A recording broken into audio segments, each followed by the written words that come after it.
ವಾರ್ತೆಗಳ ಪ್ರಾಯೋಜಕರು visit KTB Jewel Palace, Udayanagar, Station Road, Raichur. Mobile 8123535300. N150. ಸಂಪರ್ಕಿಸಿ ಶ್ರೀ ಬಾಲಾಜಿ ಬಜಾಜ್, ಗಂಜ್ ಕಲ್ಯಾಣ ಮಂಟಪ ಪಕ್ಕ, ಗಂಜ್ ರಸ್ತೆ, ರಾಯಚೂರು. ಶ್ರೀ ರಾಘವೇಂದ್ರ ಘೀ,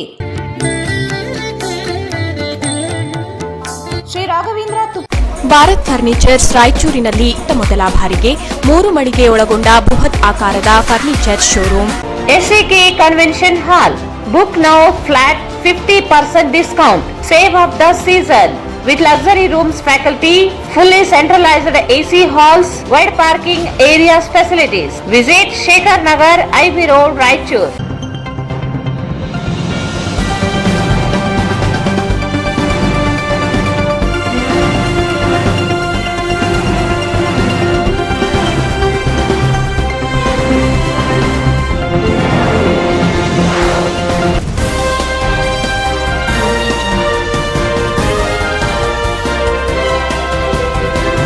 ನಮಸ್ಕಾರ. ವಾರ್ತೆಗಳಿಗೆ ಸ್ವಾಗತ. ಮೊದಲಿಗೆ ಮುಖ್ಯಾಂಶಗಳು. ಬಿಜೆಪಿ ಪಕ್ಷದ ಗ್ರಾಮ್ ಚಲೋ ಕಾರ್ಯಕ್ರಮಕ್ಕೆ ಶಾಸಕ ಡಾಕ್ಟರ್ ಶಿವರಾಜ್ ಪಾಟೀಲ್ ಚಾಲನೆ.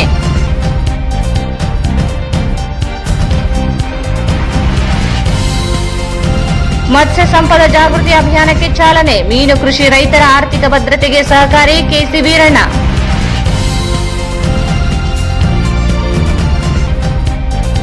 ಫೆಬ್ರವರಿ 13ರಂದು ಪ್ರೊಫೆಸರ್ MD ನಂಜುಂಡಸ್ವಾಮಿಯವರ 88ನೇ ಜನ್ಮದಿನ.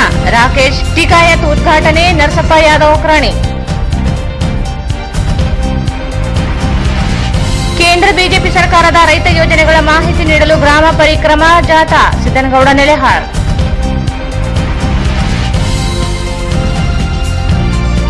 ಶಾಂತರಸ ಡಾಕ್ಟರ್ ಚನ್ನಣ್ಣ ವಾಲೇಕರ್ ಹೆಸರಿನಲ್ಲಿ ಸರ್ಕಾರ ಪ್ರತಿಷ್ಠಾನ ಸ್ಥಾಪಿಸಲಿ. ಕಲ್ಯಾಣ ಕರ್ನಾಟಕ ಅಸಮತೋಲನ ನಿವಾರಣೆ ಮಾಡಲಿ. ಡಾಕ್ಟರ್ ರಾಮಸ್ವಾಮಿ ಕುಲಕರ್ಣಿ.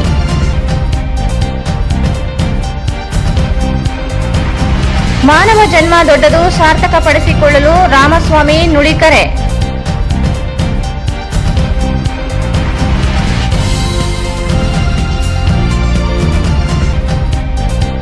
ಗಾಣದಾಳ ಪಂಚಮುಖಿ ಆಂಜನೇಯ ಸ್ವಾಮಿ ದೇವಸ್ಥಾನಕ್ಕೆ ಬಸನಗೌಡ ದದ್ದಲ್ ಭೇಟಿ.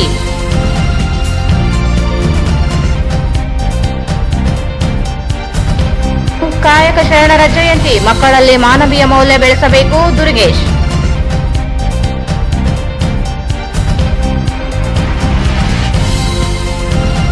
ಮತ್ತು ಏಮ್ಸ್ ಮಂಜೂರಾತಿಯಲ್ಲಿ ಮುಂದುವರೆದ ಗೊಂದಲ. ರಾಯಚೂರು ಏಮ್ಸ್ ಪ್ರಸ್ತಾವನೆ ಸಲ್ಲಿಕೆಯಾಗಿರುವುದೇ ಅನುಮಾನ. ವಾರ್ತೆಗಳ ವಿವರ. ಬಿಜೆಪಿ ಪಕ್ಷದ ಗ್ರಾಮಾಂಚಲ ಕಾರ್ಯಕ್ರಮಕ್ಕೆ ನಗರದ ಜಿಲ್ಲಾ ಬಿಜೆಪಿ ಕಚೇರಿಯಲ್ಲಿ ಪಕ್ಷದ ಜಿಲ್ಲಾಧ್ಯಕ್ಷ ಹಾಗೂ ಶಾಸಕ ಡಾಕ್ಟರ್ ಶಿವರಾಜ್ ಪಾಟೀಲ್ ಚಾಲನೆ ನೀಡಿದರು. ಬಿಜೆಪಿ ಪಕ್ಷದ ಗ್ರಾಮಾಂಚಲ ಕಾರ್ಯಕ್ರಮಕ್ಕೆ ನಗರದ ಜಿಲ್ಲಾ ಬಿಜೆಪಿ ಕಚೇರಿಯಲ್ಲಿ ಪಕ್ಷದ ಜಿಲ್ಲಾಧ್ಯಕ್ಷ ಹಾಗೂ ಶಾಸಕ ಡಾಕ್ಟರ್ ಶಿವರಾಜ್ ಪಾಟೀಲ್ ಚಾಲನೆ ನೀಡಿದರು. ನಂತರ ಮಾತನಾಡಿದ ಅವರು, ಬಿಜೆಪಿ ಸರ್ಕಾರದ 10 ವರ್ಷದ ಸಾಧನೆಗಳನ್ನು ಜನರ ಮನ ಮುಟ್ಟುವಂತೆ ಕಾರ್ಯಕರ್ತರು ಕೆಲಸ ಮಾಡಬೇಕು ಎಂದು ಸೂಚನೆ ನೀಡಿದರು.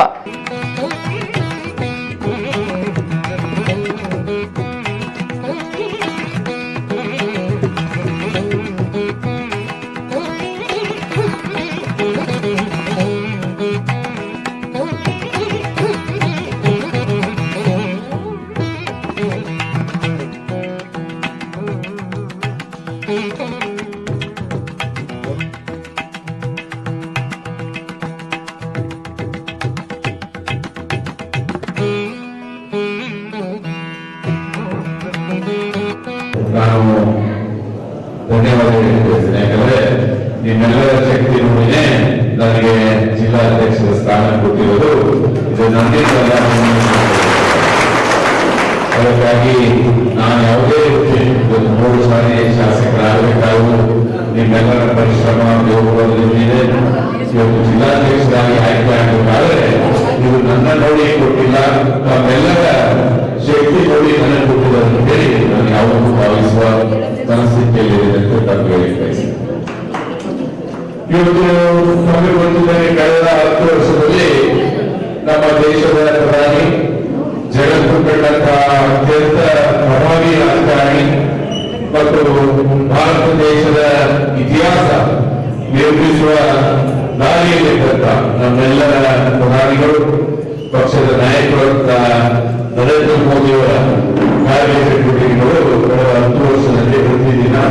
ನಿಮಿಷ ನಮ್ಮ ಕೈಗೆ ಸಿಗ್ತಾವ. ನಾವು ಎಲ್ಲಿಗೂ ಹೋಗ್ಬೇಕಾಗಿದೆ. ಇವತ್ತು ಯಾವ ರೀತಿ ರಾಷ್ಟ್ರದಲ್ಲಿ ಸ್ಥಿತಿ ನಿರ್ಮಾಣ ಆಗಿದೆ ಅಂದ್ರೆ, ಯಾವುದೇ ಕೇಂದ್ರ ಸರ್ಕಾರದ ಯೋಜನೆಗಳಲ್ಲಿ, ಯಾವುದೇ ಕೇಂದ್ರ ಸರ್ಕಾರದ ಕಾರ್ಯಕ್ರಮಗಳಲ್ಲಿ, ಯಾವುದೇ ಕೇಂದ್ರ ಸರ್ಕಾರದ ಘೋಷಣೆಗಳಲ್ಲಿ ಬಹುಶಃ ಅಲ್ಲಿ ಘೋಷಣೆ ಆಗ್ತಿರ್ಬೇಕಾದ್ರೆ ನಮ್ಮ ಮೊಬೈಲ್ ಕೈಯಲ್ಲಿ ಬರೋದು ಬಹುಶಃ ಈ ಜಗತ್ತಿನಲ್ಲಿ ಯಾವ ರಾಷ್ಟ್ರದಲ್ಲಿ ಬರಲಿಲ್ಲ, ಅದು ಭಾರತ ರಾಷ್ಟ್ರದಲ್ಲಿ ಮಾತ್ರ ಬರ್ತದೆ ಅಂತ ಹೇಳಿ ಬಯಸ್ತೇನೆ. ಒಂದು ನಿಮಿಷದಲ್ಲಿ ಇನ್ನೂ ಅದು ಅನೌನ್ಸ್ಮೆಂಟ್ ಮಾಡ್ತಿರ್ತಾರೆ, ಅವಾಗ ನಮ್ಮ ಮೊಬೈಲ್ ಪ್ರತಿಯೊಬ್ಬರು ಮೊಬೈಲ್ ಅವರು ಇರ್ತಿಲ್ಲ. ಅದು ಅಷ್ಟೊಂದು ಪ್ರಚಲಿತವಾದಂತ ವ್ಯಕ್ತಿಗಳು. ಅವರ ಕಾರ್ಯಚಟುವಟಿಕೆಗಳು ಅಷ್ಟೇ. ಅವ್ರು ಏನು ಕಾರ್ಯಕ್ರಮ ರೂಪಿಸಿದ್ರು ಡೆಲ್ಲಿಯಿಂದ ಹಳ್ಳಿವರೆಗೆ ಯಾವುದೇ ಬ್ರೋಕರ್ ಇರಂಗಿಲ್ಲ. ನಡುವೆ ಆ ಆಫೀಸ್ ಹೋಗಿ ಈ ಆಫೀಸ್ ಹೋಗಿ ತುಂಬಿಲ್ಲ. ನೀವು ನಿಮ್ಮ ಮೊಬೈಲ್ ನಲ್ಲಿ ನಿಮ್ಮ ಪೋರ್ಟಲ್ ಎಂಟ್ರಿ ಮಾಡಿದ್ರೆ ನೀವು ಕೊನೆಯಲ್ಲಿ ಹೌದು ಅಂತ ಹೇಳಿ ಡೆಲ್ಲಿಯಿಂದ ನೀವು ಇಮಿಡಿಯೇಟ್ಲಿ ಬಂದು. ಇವತ್ತು ನಾವು ಕೋವಿಡ್ ಸಂದರ್ಭದಲ್ಲಿ ಪ್ರತಿಯೊಬ್ಬ ವ್ಯಕ್ತಿಗೆ 5 ಕೆಜಿ ಅಕ್ಕಿ ಕೊಡಬೇಕಂತ ಘೋಷಣೆ ಮಾಡಿದ್ರೆ ಯಾರಾದ್ರೂ ಯಾವ್ದೊಂದು ಪ್ರೋಗ್ರಾಮ್ ಕೊಡುವ, ಯಾವ್ದಾರ ಫಾರ್ಮ್ ಫಿಲ್ ಮಾಡುವ, ಸರ್ಕಾರದಿಂದ ಲಿಸ್ಟ್ ತರಿಸ್ಕೊಂಡು ಎಲ್ಲರಿಗೂ ಕೊಡೋಕೆ ಶುರು ಮಾಡಿ. ಇವತ್ತು ರಾಜ್ಯ ಸರ್ಕಾರ 10 ಕೆಜಿ ಅಕ್ಕಿ ಕೊಡೋದಂತೆ 10 ಕೆಜಿ ಕೊಡಲಿಲ್ಲ. ಆ ಗ್ಯಾರಂಟಿ 2000 ಕರೆಂಟ್ ಕೊಡಬೇಕಾದ್ರೆ ಎಷ್ಟು ಸತಾಯಿಸಿದ್ರು. ಗ್ರಾಮದಲ್ಲಿ ಕರ್ನಾಟಕವನ್ನು ಪೋರ್ಟಲ್ಗಳಲ್ಲಿ ಹೋಗಿ ಜನ ಲೈನ್ ನಿಂತ್ಕೊತಿದ್ರು, ಬ್ಯಾಂಕ್ಗಳಲ್ಲಿ ಲೈನ್ ನಿಂತ್ಕೊತಿದ್ರು. ಈ ರೀತಿ ಕೇಂದ್ರ ಸರ್ಕಾರ ಯಾವುದನ್ನು ಯೋಜನೆ ಮಾಡಿಲ್ಲ, ಯಾವುದು ಮಾಡಿಲ್ಲ. ಇವತ್ತು ಈ ರಾಷ್ಟ್ರದಲ್ಲಿ ಮಾತ್ರ ಅಲ್ಲ, ಜಗತ್ತಿನಲ್ಲಿ 25 ಕೋಟಿ ಜನರಿಗೆ ಉಚಿತ ಮನೆಯನ್ನು ಕೊಡಿಸುವಂತ ಕೆಲಸ ಯಾರಾದರೂ ಮಾಡಿದ್ರೆ ಅದು ನಮ್ಮ ಪ್ರಧಾನಿಗಳು ನರೇಂದ್ರ ಮೋದಿ ಅವರು ಮಾಡಿದ್ದಾರೆ. ನಾವೇ 7,500 ಮನೆಗಳು ಕಟ್ಟಿದೆವು. ಅವೆಲ್ಲ ಪ್ರಧಾನಮಂತ್ರಿಗಳ ಕೊಡುಗೆ, ಕೇಂದ್ರ ಸರ್ಕಾರದ ಕೊಡುಗೆ, ಯಾವ ರಾಜ್ಯ ಸರ್ಕಾರದ ಕೊಡುಗೆ ಅಲ್ಲ. ಇವತ್ತು ನಮ್ಮ ಪ್ರಧಾನಿಗಳಾದ್ಮೇಲೆ ರಸ್ತೆಗಳು ಯಾವುದೇ ಊರಿಗೆ ಹೋಗ್ರಿ, ನೀವು ಹಳ್ಳಿಯಿಂದ ನಿಮ್ಗೆ ಹೈವೇ ಸಿಗ್ಬೇಕಷ್ಟೇ. ಅದು 50 ಕಿಲೋಮೀಟರ್ 60 ಕಿಲೋಮೀಟರ್ 70 ಕಿಲೋಮೀಟರ್ ದೂರದಲ್ಲಿ ಇರ್ತದೆ ಅಷ್ಟೇ ನ್ಯಾಷನಲ್ ಹೈವೇ. ಒಂದು ಸಾರಿ ನಿಮ್ಗೆ ನ್ಯಾಷನಲ್ ಹೈವೇ ಸಿಕ್ತು ಅಂತಂದ್ರೆ ನೀವು ಬಾಂಬೆಗಾದ್ರೂ ಹೋಗ್ಬೋದು, ನಾಗ್ಪುರ್ಗಾದ್ರೂ ಹೋಗ್ಬೋದು, ಡೆಲ್ಲಿಗಾದ್ರೂ ಹೋಗ್ಬೋದು, ಹಿಮಾಚಲ್ ಪ್ರದೇಶ ಹೋಗ್ಬೋದು, ಜಮ್ಮು ಕಾಶ್ಮೀರ ಹೋಗ್ರಿ, ಅಷ್ಟೇ ಚೆನ್ನಾಗಿರ್ತದೆ ರೋಡ್. ಇಲ್ಲೂ ರೋಡ್ ನೀವು ಜಗತ್ತಿನ ಯಾವ ಭಾಗದಲ್ಲೂ ನಿಮ್ಮ ಊರಿನ ಸಮೀಪ ನ್ಯಾಷನಲ್ ಹೈವೇ ನೋಡ್ಬೇಕಷ್ಟೇ. ನೀವು ನ್ಯಾಷನಲ್ ಹೈವೇ ದಾರಿ ಇದ್ದರೆ ಅಂದ್ರೆ ನೀವು ಸೀದಾ ನಿಮ್ಮ ಊರಿಗೆ ಮುಟ್ಟತಕ್ಕ, ಆ ಕ್ಷೇತ್ರ ಆ ರಾಜ್ಯಕ್ಕೆ ಮುಟ್ಟತಕ್ಕ ಯಾವ ಸಮಸ್ಯೆ ಆಗಿಲ್ಲ. ಇವತ್ತು ರಾಜ್ಯ ಸರ್ಕಾರ ಯೋಜನೆಗಳು ಮಾಡಿ ಎಷ್ಟು ಕೊಟ್ಟಿದೆ? 20% ಜನರಿಗೆ ಮುಟ್ಟಿಲ್ಲ. ಉಚಿತ ಕರೆಂಟ್ ಅಂತ ಹೇಳಿ ಮಾಡ್ತಾ ಇದ್ದಾರೆ. ಉಚಿತ ಕರೆಂಟ್ ಬಡವರಿಗೆ ಪಾಪ 70-80 ಯೂನಿಟ್ ಕರೆಂಟ್ ಕೊಟ್ಟು ಯಾರು 200 ಯೂನಿಟ್ಗಿಂತ ಜಾಸ್ತಿ ಬಳಸ್ತಾರೆ ಅವರು ಯೂನಿಟ್ ಡಬಲ್ ಆಯ್ತು, ಕರೆಂಟ್ ರೇಟ್ ಜಾಸ್ತಿ ಮಾಡಕ್ಕೆ ಡಬಲ್ ಆಯ್ತು. ಇವತ್ತು 2,000 ರೂಪಾಯಿ ಯಾವ ತಾಯಿಯ ಮನೆಗೆ ಸಿಕ್ಕದು, ಆ ಮನೆಯಲ್ಲಿ ಯಾರು ಒಬ್ಬರು ಹುಡುಗಿರಿದ್ರೆ 15 ದಿನಕ್ಕೆ 2,000 ರೂಪಾಯಿ ಸರ್ಕಾರ ವಾಪಸ್ ತಗೋಬೇಕಾರೆ ರೇಟ್ 4 ಕೊಟ್ಟು ಮಾಡಿದ್ದಾರೆ. ಈ ರೀತಿ ವ್ಯವಸ್ಥೆಗಳು ರಾಜ್ಯ ಸರ್ಕಾರ ಒಂದು ಕೈಗೆ ಕೊಡೋದು, ಹಗಲು ಕೊಡೋದು, ರಾಜ್ಯ ತಿಳ್ಕೊಳ್ಳುವಂತ ಕೆಲಸ ಮಾಡ್ತಾರೆ. ಪ್ರಧಾನಿ ನರೇಂದ್ರ ಮೋದಿ ಅವರು ಯಾವುದೇ ಕಾರ್ಯಕ್ರಮ ಇವತ್ತು ಪ್ರತಿಯೊಂದು ನಗರಗಳಿಗೆ ಗ್ಯಾಸ್ ಪೈಪ್ಲೈನ್ ಮಾಡಿದೆ. ಪ್ರತಿಯೊಂದು ಮನೆಗೆ ನಿಮ್ಮ ಮುಂದೆ ಗ್ಯಾಸ್ ನಾವು ಯಾವುದೇ ಇವರಿಗೆ ಫೋನ್ ಮಾಡಿ ಬೇಕಾಗಿಲ್ಲ. ಇವತ್ತು ನಾವು ರಾಯಚೂರಿನಲ್ಲಿ ಆ ಕಾರ್ಯ ನಡೀತಾ ಇದೆ. ಮನೆ ಮನೆಗೆ ಗ್ಯಾಸ್ ಕನೆಕ್ಷನ್ ನಾವು ಎಷ್ಟು ಖರ್ಚು ಮಾಡ್ತೀವಿ ಮತ್ತು ಟ್ರಾನ್ಸ್ಪೋರ್ಟೇಷನ್ ಲಾಸ್ ಇಲ್ಲ, ಯಾರು ಮೋಸ ಮಾಡಕ್ಕೂ ಬರಂಗಿಲ್ಲ, ಯಾವುದು ಮಾಡಕ್ಕೆ ಎಷ್ಟೊಂದು ಯೋಜನೆಗಳು. ಇವತ್ತು PM ಸ್ವನಿಧಿ ಯೋಜನೆ ಅಂತ ತಂದಿದ್ರು. ನನ್ನ ಕ್ಷೇತ್ರದಲ್ಲೇ ಬರೀ ನಮ್ಮ ರಾಯಚೂರು ನಗರ ಕ್ಷೇತ್ರದಲ್ಲಿ 15,000 ಜನರಿಗೆ ಅಪ್ಲೈ ಮಾಡಿ ಇವತ್ತು ಯಶಸ್ವಿ ಮಾಡಿದ್ದು. 15,000 ಜನ ಅಪ್ರೂವ್ ಆಗಿದ್ದು. 1489 ಜನರಿಗೆ ನಮಗೆ ನಾವು ಫಲಾನುಭವಿಗಳ ಆಯ್ಕೆ ಆಗಿದೆ ಕೇಂದ್ರ ಸರ್ಕಾರ. ಅಪ್ಲೈ ಮಾಡಿದ್ದೆಷ್ಟು 15. ಯಾರು ಕೊಡ್ಕೊಳ್ಳಿಲ್ಲ. ನಮ್ಮ ಚಂದ್ರು ನವೀನ್ ಅವರು, ಪ್ರದೀಪ್ ಅವರು, ಅವರು ರಾತ್ರಿ ತಿರುಗಾಡಿ ಬರುವಂತಹ ತಂಡ ನಿಜವಾಗ್ಲೂ ಪ್ರತಿಯೊಂದು ಮನೆಗೆ ಹೋಗಿ ಅವರು ಡಾಕ್ಯುಮೆಂಟ್ಸ್ ಕಲೆಕ್ಟ್ ಮಾಡಿ ಯಾರ ಮನೆಗೆ ಹೋಗಿಲ್ಲ, ಯಾವ ಆಫೀಸ್ ಹೋಗಿಲ್ಲ. ನಮ್ಮ ಮನೆ ಕಂಪ್ಯೂಟರ್ಲಿಂದ ಅಪ್ಲೋಡ್ ಮಾಡಿದ್ವಿ, ಅಲ್ಲಿ ಅಪ್ರೂವ್ ಆಗಿದೆ, ಅಪ್ರೂವ್ ಲಿಸ್ಟ್ ಬಂದ್ಬಿಟ್ಟು ಪ್ರತಿಯೊಬ್ಬ ವ್ಯಕ್ತಿ 1 ಲಕ್ಷ ರೂಪಾಯಿ ಸಿಗ್ತದೆ. ಮತ್ತೆ ಅವರಿಗೆ ಟ್ರೈನಿಂಗ್ ಕೊಡ್ತಾರೆ, ಅವ್ರು ಯಾವ ಉದ್ಯೋಗ ಮಾಡಿ. ಕಾರ್ಯಕ್ರಮವನ್ನು ಉದ್ದೇಶಿಸಿ ಮಾಜಿ ಶಾಸಕ ಎ ಪಾಪರೆಡ್ಡಿ ಮಾತನಾಡಿದರು. 94ರಿಂದಲೂ ನಾವು ನಗರದಲ್ಲಿ ಏನು ಕರ್ನಾಟಕದಲ್ಲಿ 94ರಿಂದಲೂ ಅವಾಗಲಿಂದಲೂ ಕಾರ್ಯಕರ್ತರು ಬಹಳ ಸಕ್ರಿಯರಾಗಿದ್ದಾರೆ. ಒಳ್ಳೆಯ ಕೆಲಸ ಮಾಡುವಂತ ಕಾರ್ಯಕರ್ತರು ನಮ್ಮ ಬಿಜೆಪಿ ಇದ್ದಾರೆ. ಯಾವುದೇ ಆಸೆ ಆಕಾಂಕ್ಷೆಗಳಿಗೆ ಮರಳಾಗಿ ಗೆಲ್ಲಿಸುತ್ತಾರೆ, ಗೆಲ್ಲುವಂತೆ ಸಿಗ್ತದೆ ಅನ್ನೋ ಆಸೆಯಿಂದ ಇದ್ದಂತ ಕಾರ್ಯಕರ್ತರು ಬಿಜೆಪಿ ಕಾರ್ಯಕರ್ತರಲ್ಲ. ಪಕ್ಷದಲ್ಲಿ ಯಾವುದೋ ಆಸೆ ಬರ್ತಾರೆ, ಆದರೆ ನಮ್ಮ ಪಕ್ಷದಲ್ಲಿ ಪಕ್ಷ ಬೆಳೆಸಬೇಕು, ಪಕ್ಷ ಕಟ್ಟಬೇಕು ಅನ್ನೋ ಉದ್ದೇಶದಿಂದ ಎಲ್ಲ ಕಾರ್ಯಕರ್ತರು ಸೇರಿದ್ದಾರೆ. ಎಲ್ಲ ಉತ್ತಮವಾದ ರೀತಿಯಲ್ಲಿ ಕೆಲಸ ಮಾಡುವಂತ ಕಾರ್ಯಕರ್ತರು ಬಂದಿದ್ದಾರೆ.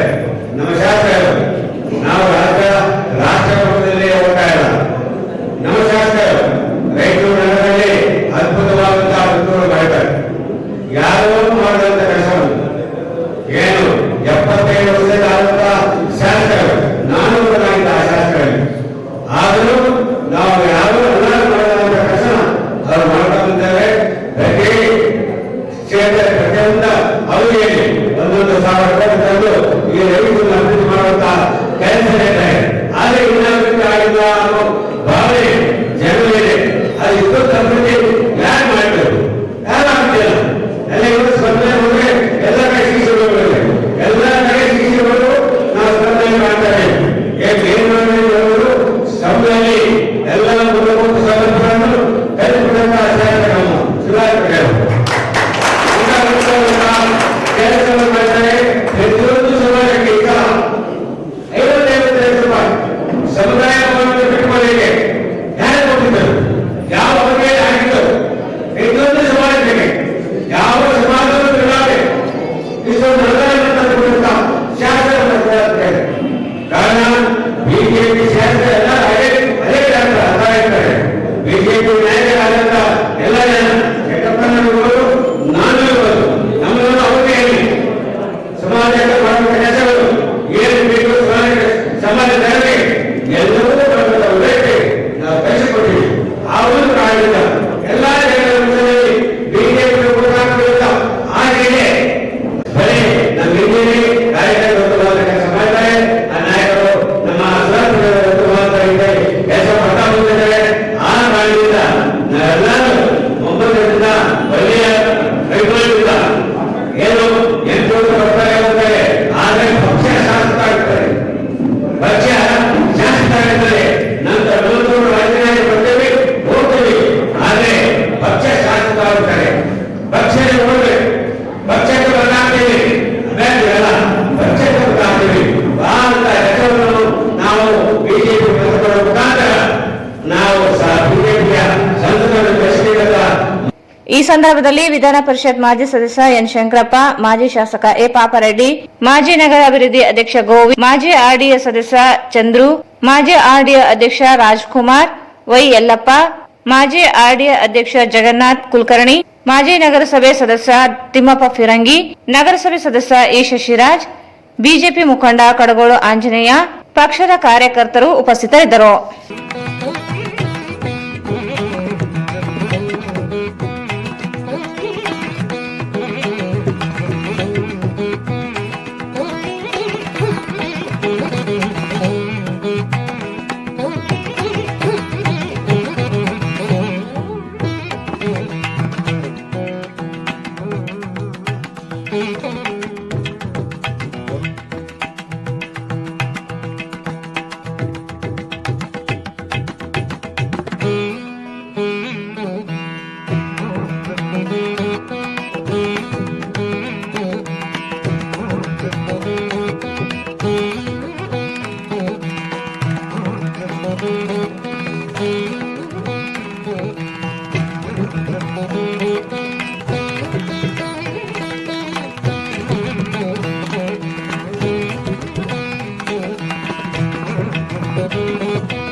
ಈ ಭಾಗದಲ್ಲಿ ಮೀನು ಕೃಷಿಗೆ ಹೆಚ್ಚಿನ ಪ್ರೋತ್ಸಾಹ ನೀಡಬೇಕಿದೆ. ಮೀನು ಪೌಷ್ಟಿಕ ಆಹಾರವಾಗಿದ್ದು ಅಪೌಷ್ಟಿಕತೆ ನಿವಾರಣೆ ಸಹಕಾರಿಯಾಗಿದೆ. ಮೀನುಗಾರಿಕೆ ಉತ್ಪಾದನೆ ಮತ್ತು ಮಾರಾಟಕ್ಕೆ ಹೆಚ್ಚಿನ ಪ್ರಮಾಣದಲ್ಲಿ ಮಾಡುವುದರ ಜೊತೆಗೆ ರೈತರಿಗೆ ಸಾಮಾಜಿಕ ಮತ್ತು ಆರ್ಥಿಕ ಭದ್ರತೆ ನೀಡುತ್ತದೆ ಎಂದು ಬೀದರ್ ಕರ್ನಾಟಕ ಪಶು ವೈದ್ಯಕೀಯ ಪಶು ಹಾಗೂ ಮೀನುಗಾರಿಕೆ ವಿಜ್ಞಾನಗಳ ವಿಶ್ವವಿದ್ಯಾಲಯ ಕುಲಪತಿ ಡಾಕ್ಟರ್ ಕೆಸಿ ವೀರಣ್ಣ ಹೇಳಿದರು. ಈ ಭಾಗದಲ್ಲಿ ಮೀನು ಕೃಷಿಗೆ ಹೆಚ್ಚಿನ ಪ್ರೋತ್ಸಾಹ ನೀಡಬೇಕಿದೆ. ಮೀನು ಪೌಷ್ಟಿಕ ಆಹಾರವಾಗಿದ್ದು ಅಪೌಷ್ಟಿಕತೆ ನಿವಾರಣೆ ಸಹಕಾರಿಯಾಗಿದೆ. ಮೀನುಗಾರಿಕೆ ಉತ್ಪಾದನೆ ಮತ್ತು ಮಾರಾಟಕ್ಕೆ ಹೆಚ್ಚಿನ ಪ್ರಮಾಣದಲ್ಲಿ ಮಾಡುವುದರ ಜೊತೆಗೆ ರೈತರಿಗೆ ಸಾಮಾಜಿಕ ಮತ್ತು ಆರ್ಥಿಕ ಭದ್ರತೆ ನೀಡುತ್ತದೆ ಎಂದು ಬೀದರ್ ಕರ್ನಾಟಕ ಪಶು ವೈದ್ಯಕೀಯ ಪಶು ಹಾಗೂ ಮೀನುಗಾರಿಕೆ ವಿಜ್ಞಾನಗಳ ವಿಶ್ವವಿದ್ಯಾಲಯ ಕುಲಪತಿ ಡಾಕ್ಟರ್ ಕೆಸಿ ವೀರಣ್ಣ ಹೇಳಿದರು. ನಗರದ ಕೃಷಿ ವಿಶ್ವವಿದ್ಯಾಲಯದ ಪ್ರೇಕ್ಷಾಗೃಹದಲ್ಲಿ ಪ್ರಧಾನಮಂತ್ರಿ ಮತ್ಸ್ಯ ಸಂಪದಾ ಯೋಜನೆ ನವದೆಹಲಿ, ರಾಷ್ಟ್ರೀಯ ಮೀನುಗಾರಿಕೆ ಅಭಿವೃದ್ಧಿ ಮಂಡಳಿ ಹೈದರಾಬಾದ್, ಕರ್ನಾಟಕ ಪಶು ವೈದ್ಯಕೀಯ ಹಾಗೂ ಮೀನುಗಾರಿಕೆ ವಿಜ್ಞಾನಗಳ ವಿಶ್ವವಿದ್ಯಾಲಯ, ಬೀದರ್ ಮೀನುಗಾರಿಕೆ ಮಹಾವಿದ್ಯಾಲಯ, ಮಂಗಳೂರು ಮೀನುಗಾರಿಕೆ ಮಹಾವಿದ್ಯಾಲಯ ಸಂಯುಕ್ತ ಆಶ್ರಯದಲ್ಲಿ ಆಯೋಜಿಸಿದ್ದ ಮತ್ಸ್ಯ ಸಂಪದಾ ಜಾಗೃತಿ ಅಭಿಯಾನ ಕಾರ್ಯಕ್ರಮ ಉದ್ಘಾಟಿಸಿ ಮಾತನಾಡಿದರು. ಪ್ರಧಾನಮಂತ್ರಿ ಮತ್ಸ್ಯ ಸಂಪದಾ ಯೋಜನೆ ಕೇಂದ್ರ ಯೋಜನೆಯಾಗಿದ್ದು ಕೇಂದ್ರ ವಲಯದ 2 ಭಾಗಗಳಾಗಿದ್ದು ಈ ಯೋಜನೆಗೆ 2021-22ನೇ ಸಾಲಿನಲ್ಲಿ 2,050 ಕೋಟಿ ರೂಪಾಯಿ ಮೀಸಲಿಟ್ಟಿದೆ. 12,340 ಕೋಟಿ ಫಲಾನುಭವಿಗಳ ಅಭಿವೃದ್ಧಿ ಒದಗಿಸಿದೆ. ಕೇಂದ್ರ ವಲಯ ಮತ್ತು ಕೇಂದ್ರ ಪುರಸ್ಕೃತ ವಲಯಗಳಲ್ಲಿ 100% ಯೋಜನೆ ಫಲಾನುಭವಿಗಳಿಗೆ ತಲುಪಿಸುವ ಗುರಿ ಹೊಂದಿದೆ ಎಂದರು. ರಾಜ್ಯದಲ್ಲಿ 3.2 ಲಕ್ಷ ಹೆಕ್ಟೇರ್ ಪ್ರದೇಶದಲ್ಲಿ ಜಲ ಮೀನುಗಾರಿಕೆ, 2.7 ಲಕ್ಷ ಹೆಕ್ಟೇರ್ ಪ್ರದೇಶದಲ್ಲಿ ಜಲಾಶಯ ಮೀನುಗಾರಿಕೆ, 8,000 ಹೆಕ್ಟೇರ್ ಪ್ರದೇಶದಲ್ಲಿ ಒಳನಾಡು ಜಲಕೃಷಿ, 230 ಕಿಲೋಮೀಟರ್ ವ್ಯಾಪ್ತಿಯಲ್ಲಿ ಕರಾವಳಿ ತೀರದಲ್ಲಿ ಮೀನುಗಾರಿಕೆ ಸಮಗ್ರ ಅಭಿವೃದ್ಧಿಗೆ ಮುಂದಾಗಿದೆ ಎಂದು ತಿಳಿಸಿದರು. ಮೀನು ಕೃಷಿ ಸಾಮಾಜಿಕ ಆರ್ಥಿಕವಾಗಿ ವಿಫಲ ಅವಕಾಶಗಳಿವೆ. ಇವುಗಳ ಸದ್ಬಳಕೆ ಮಾಡಿಕೊಳ್ಳುವ ಮೂಲಕ ಮೀನು ಕೃಷಿಯಲ್ಲಿ ಲಾಭದಾಯಕವಾಗಿ ಬೆಳೆಯಬೇಕು ಎಂದರು. ಜಿಲ್ಲೆಯಲ್ಲಿ 80 ಕೆರೆಗಳಲ್ಲಿ ಮೀನುಗಾರಿಕೆ, 224 ಸಣ್ಣ ಕೆರೆಯಲ್ಲಿ ಮೀನುಗಾರಿಕೆ, 3 ಜಲಾಶಯ, 9 ನದಿಗಳ ಮೀನುಗಾರಿಕೆ ವಿವಿಧ ಭಾಗಗಳಾಗಿವೆ. 23 ಮೀನುಗಾರಿಕೆ ಸಂಘಗಳಿವೆ. 250 ಲಕ್ಷ ಮೀನು ಮರಿ ಬಿತ್ತನೆ ಮಾಡಲಾಗುತ್ತಿದೆ ಎಂದರು. ಮೀನುಗಳು ಪೌಷ್ಟಿಕ ಆಹಾರವಾಗಿದ್ದು ಈ ಭಾಗದಲ್ಲಿ ಅಪೌಷ್ಟಿಕತೆ ನಿವಾರಣೆಗೆ ಈ ಮೀನು ಆಹಾರ ಸಹಕಾರಿಯಾಗಿದೆ. ಜೊತೆಗೆ ಮೀನಿನಲ್ಲಿ ಹೆಚ್ಚಿನ ಪ್ರೋಟೀನ್ಗಳಿರುವುದರಿಂದ ಬುದ್ಧಿಶಕ್ತಿ ಬೆಳವಣಿಗೆಗೆ ಸಹಕಾರಿಯಾಗಿದೆ ಎಂದರು.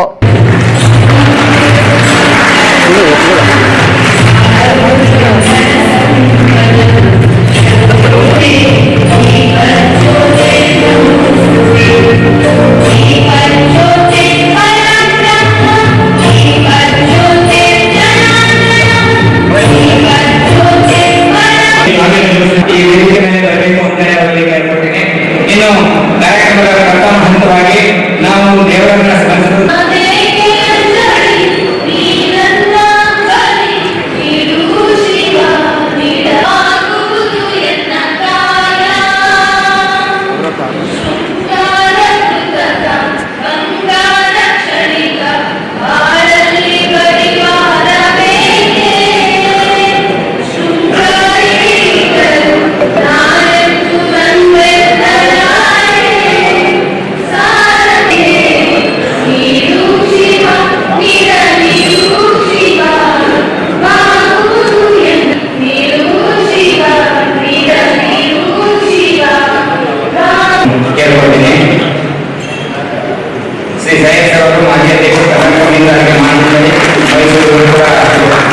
ನಮ್ಮ ಕೃಷಿ ವಿಜ್ಞಾನಗಳ ವಿಶ್ವವಿದ್ಯಾಲಯದ ವಿದ್ಯಾರ್ಥಿನಿಯರು ದೇವರನ್ನ ನೆನೆಸುವುದರ ಮುಖಾಂತರ, ದೇವರನ್ನ ಒಲಿಸುವುದರ ಮುಖಾಂತರ ಜೋರಾದ ಚಪ್ಪಾಳೆಯನ್ನ ಕಟ್ಟುವುದರ ಮುಖಾಂತರ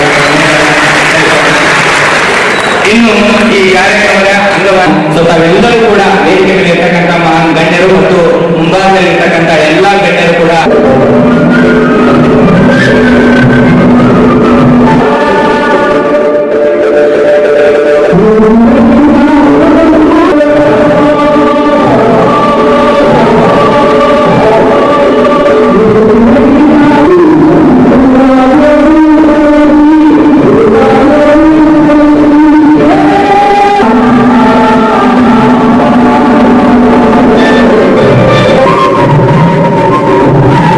ಈ ಸಂದರ್ಭದಲ್ಲಿ ಕೃಷಿ ಸಂಶೋಧನಾ ಸೇವೆ, ರಾಷ್ಟ್ರೀಯ ಮೀನುಗಾರಿಕೆ ಅಭಿವೃದ್ಧಿ ಮಂಡಳಿ CEO doctor L Narasimhamurthy, Mangaluru ಮೀನುಗಾರಿಕೆ ಮಹಾವಿದ್ಯಾಲಯದ ಪ್ರಾಧ್ಯಾಪಕ ಡಾಕ್ಟರ್ ಎಟಿ ರಾಮಚಂದ್ರ ನಾಯಕ್, ಕೃಷಿ ಸಂಶೋಧನಾ ಕೇಂದ್ರ ಸಹ ಪ್ರಾಧ್ಯಾಪಕ ಡಾಕ್ಟರ್ ಸುಧಾಕರ್, ಕೃಷಿ ವಿಶ್ವವಿದ್ಯಾಲಯ ವಿಸ್ತೀರ್ಣಾಧಿಕಾರಿ ಎಸ್ಬಿ ಗೌಡಪ್ಪ, ಗುರುರಾಜ್ ಸುಂದರ್, ಡಾಕ್ಟರ್ ಪ್ರಮೋದ್ ಕಟ್ಟಿ, ಮೀನುಗಾರಿಕೆ ಮಹಾಮಂಡಳಿ ಮಾಜಿ ಅಧ್ಯಕ್ಷ ಸೈಯದ್ ನೇಮಿಚಂದ್ರಪ್ಪ ಸೇರಿದಂತೆ ಅನೇಕರಿದ್ದರು. ಕೇಂದ್ರ ಸರ್ಕಾರ ಕಳೆದ 10 ವರ್ಷಗಳಲ್ಲಿ ರೈತರಿಗೆ ನೀಡಿರುವ ಯೋಜನೆಗಳು ಹಾಗೂ ಮಾಹಿತಿ ನೀಡಲು ಬಿಜೆಪಿ ರೈತ ಮೋರ್ಚಾದಿಂದ ಗ್ರಾಮ ಪರಿಕ್ರಮ ಯಾತ್ರೆ ನಡೆಸಲಾಗುತ್ತದೆ ಎಂದು ಜಿಲ್ಲಾಧ್ಯಕ್ಷ ಸಿದ್ದನಗೌಡ ನಿಲೇಹಾಳ್ ಹೇಳಿದರು. ಕೇಂದ್ರ ಸರ್ಕಾರ ಕಳೆದ 10 ವರ್ಷಗಳಲ್ಲಿ ರೈತರಿಗೆ ನೀಡಿರುವ ಯೋಜನೆಗಳು ಹಾಗೂ ಮಾಹಿತಿ ನೀಡಲು ಬಿಜೆಪಿ ರೈತ ಮೋರ್ಚಾದಿಂದ ಗ್ರಾಮ ಪರಿಕರ ಯಾತ್ರೆ ನಡೆಸಲಾಗುತ್ತದೆ ಎಂದು ಜಿಲ್ಲಾಧ್ಯಕ್ಷ ಸಿದ್ದನಗೌಡ ನಿಲೇಹಾಳ್ ಹೇಳಿದರು. ಅವರು ಇಂದು ಮಾಧ್ಯಮಗೋಷ್ಠಿಯನ್ನು ಉದ್ದೇಶಿಸಿ ಮಾತನಾಡಿ, ಜಿಲ್ಲೆಯ 5 ಗ್ರಾಮಗಳಲ್ಲಿ ಗ್ರಾಮ ಪರಿಕ್ರಮ ಯಾತ್ರೆ ನಡೆಯಲಿದೆ. ರೈತರು ಹಾಗೂ ಕೃಷಿಕ ಮನೆಗೆ ತೆರಳಿ ಕೇಂದ್ರ ಯೋಜನೆ ಕರಪತ್ರ ಹಾಗೂ ಮಾಹಿತಿಯನ್ನು ಒದಗಿಸಲಾಗುತ್ತದೆ. ಕೇಂದ್ರ ಸರ್ಕಾರ ನೈಸರ್ಗಿಕ ಕೃಷಿಗೆ ಒತ್ತು ನೀಡಿ 23 ಬೆಳೆಗಳಿಗೆ ಕನಿಷ್ಠ ಬೆಂಬಲ ಬೆಲೆ, ರಾಷ್ಟ್ರೀಯ ಫಸಲ್ ಬಿಮಾ ಯೋಜನೆಗೆ 48 ಕೋಟಿ ರೂಪಾಯಿ ನೀಡಿ 1 ಲಕ್ಷ ಕೋಟಿ ರೈತರಿಗೆ ನೇರ ನಗದು ಹಣ ನೀಡಿ, ಕಿಸಾನ್ ಸಮ್ಮಾನ್ ಯೋಜನೆಯಡಿ 11.8 ಕೋಟಿ ರೂಪಾಯಿ ರೈತರಿಗೆ 2.8 ಲಕ್ಷ ಕೋಟಿ ನೀಡಲಾಗಿದೆ. ಪ್ರಧಾನಮಂತ್ರಿ ಕೃಷಿ ಸಂಚಾಯಿ ಯೋಜನೆ ಅಡಿ 2021 ರಿಂದ 2023 ರವರೆಗೆ 93,000 ಕೋಟಿ ರೂಪಾಯಿ ಒದಗಿಸಲಾಗಿದೆ. ಕೃಷಿ ರಫ್ತು 4 ಲಕ್ಷ ಕೋಟಿಗೆ ಹೆಚ್ಚಿಸಲಾಗಿದೆ. ರೈತರಿಗೆ 23 ಕೋಟಿ ಮಣ್ಣಿನ ಆರೋಗ್ಯ ಕಾರ್ಡ್, ರಸಗೊಬ್ಬರಗಳ subsidy 500% ಏರಿಸಲಾಗಿದೆ.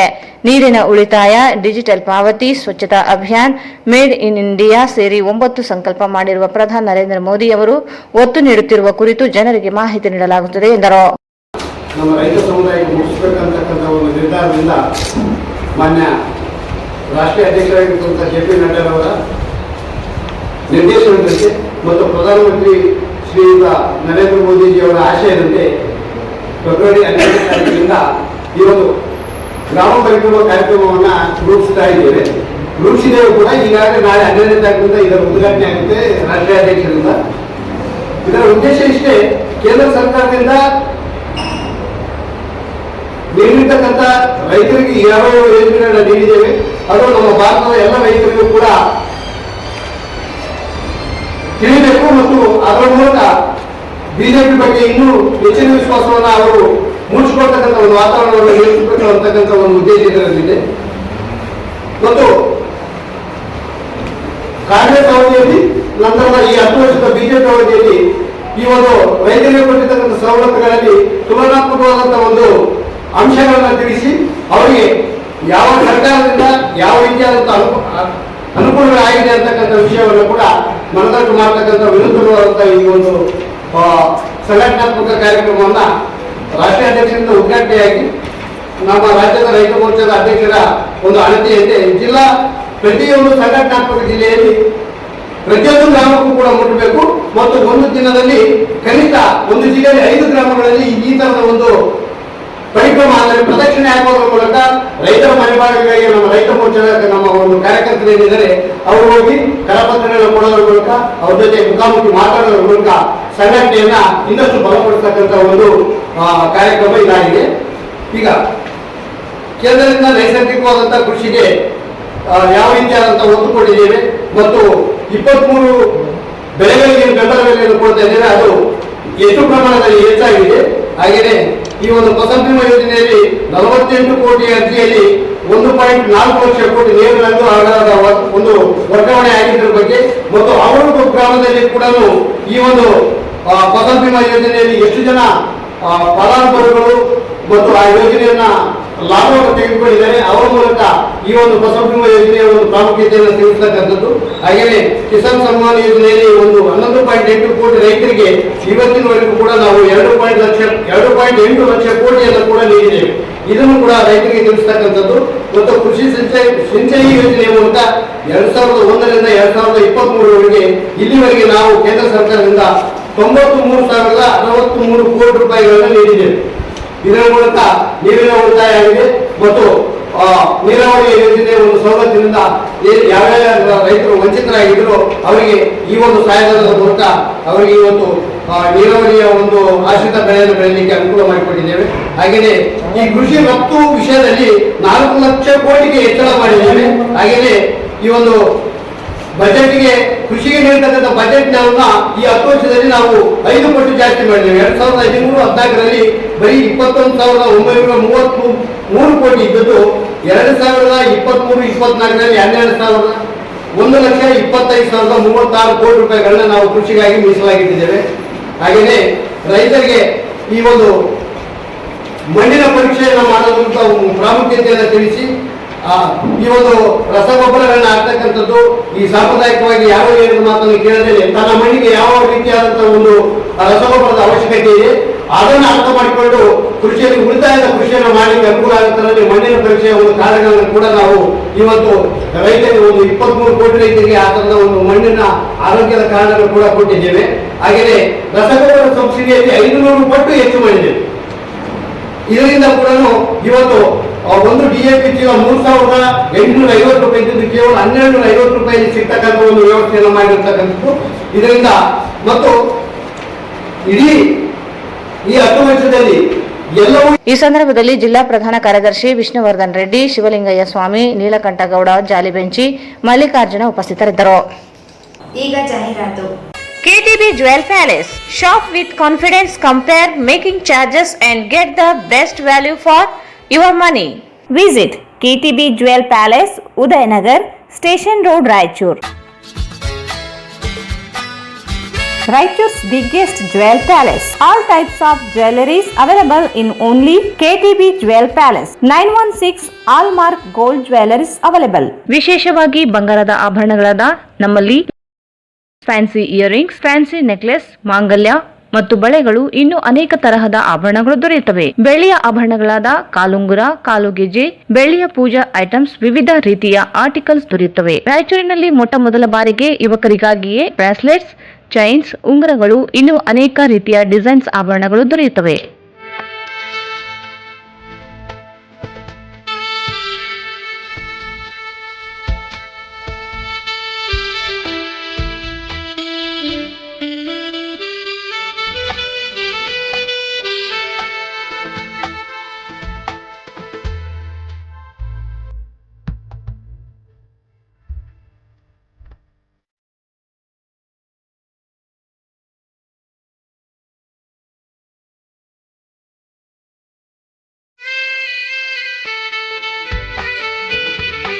Visit KTB Jewel Palace, Udayanagar, Station Road, Raichur. Mobile 8123-535300.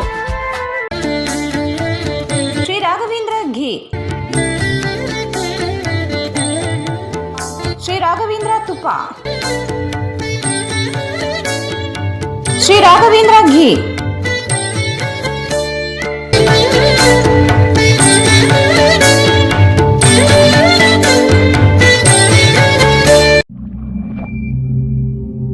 ಮಹಾ ಎಕ್ಸ್ಚೇಂಜ್ ಮತ್ತು ಲೋನ್ ಮೇಳ ಕೆಲವೇ ದಿನಗಳು ಮಾತ್ರ. ಸಮಸ್ತ ನಾಗರಿಕರಿಗೆ ದೀಪಾವಳಿ ಹಬ್ಬದ ಶುಭಾಶಯಗಳು. ರಾಯಚೂರು ಜಿಲ್ಲೆಯ ಜನತೆಗೆ ಸಿಹಿ ಸುದ್ದಿ. ಶ್ರೀ ಬಾಲಾಜಿ ಬಜಾಜ್ ಕಂಪನಿಯ ಅಧಿಕೃತ ಮಾರಾಟಗಾರರು. ಆರಂಭಿಕ ಕೊಡುಗೆ ಪ್ರತಿ ಬುಕಿಂಗ್ನೊಂದಿಗೆ ಖಚಿತ ಬಹುಮಾನ. ನಮ್ಮಲ್ಲಿ ಎಲ್ಲ ತರಹದ ಬಜಾಜ್ ಕಂಪನಿಯ ಬೈಕ್ಗಳು ದೊರೆಯುತ್ತವೆ. Avenger 200 DTSI, Platina 125 DTSI, Pulsar 200 DTSI, Pulsar 220S, XCD 125, Discover 150 DTSI and all types of Discover bikes available.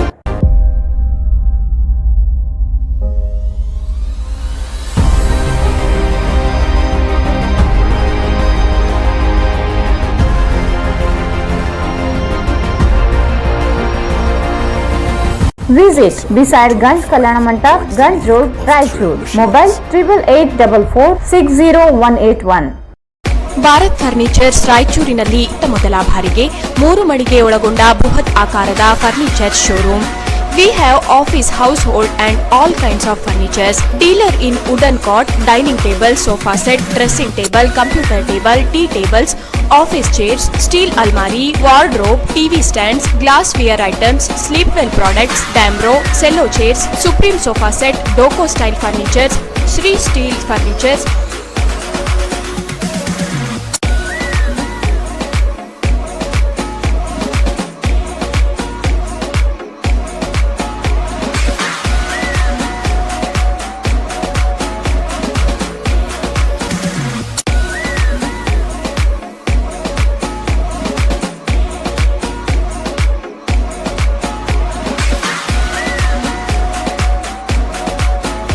For more details, please contact Bharat Furniture CPS Complex opposite Shiva Mandir, Patel Road, Raichur. Mobile number 9880240959, 9880240956, 8892589596.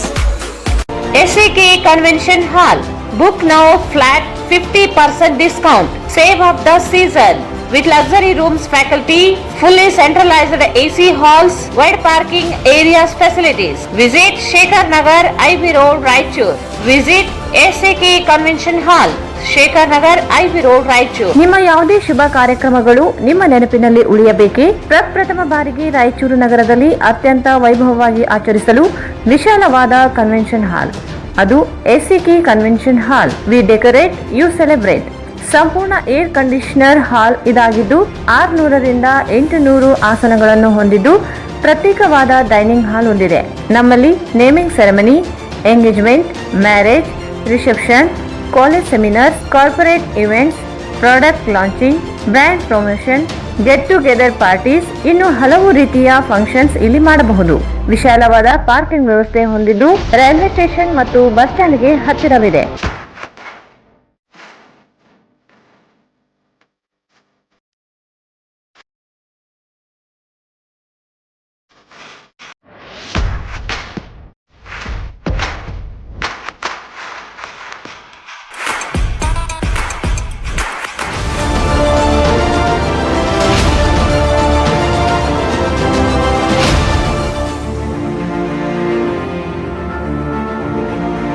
ಇಂದೇ ಭೇಟಿ ನೀಡಿ SAK convention ಹಾಲ್, Shekhar Nagar, IB road, Raichur.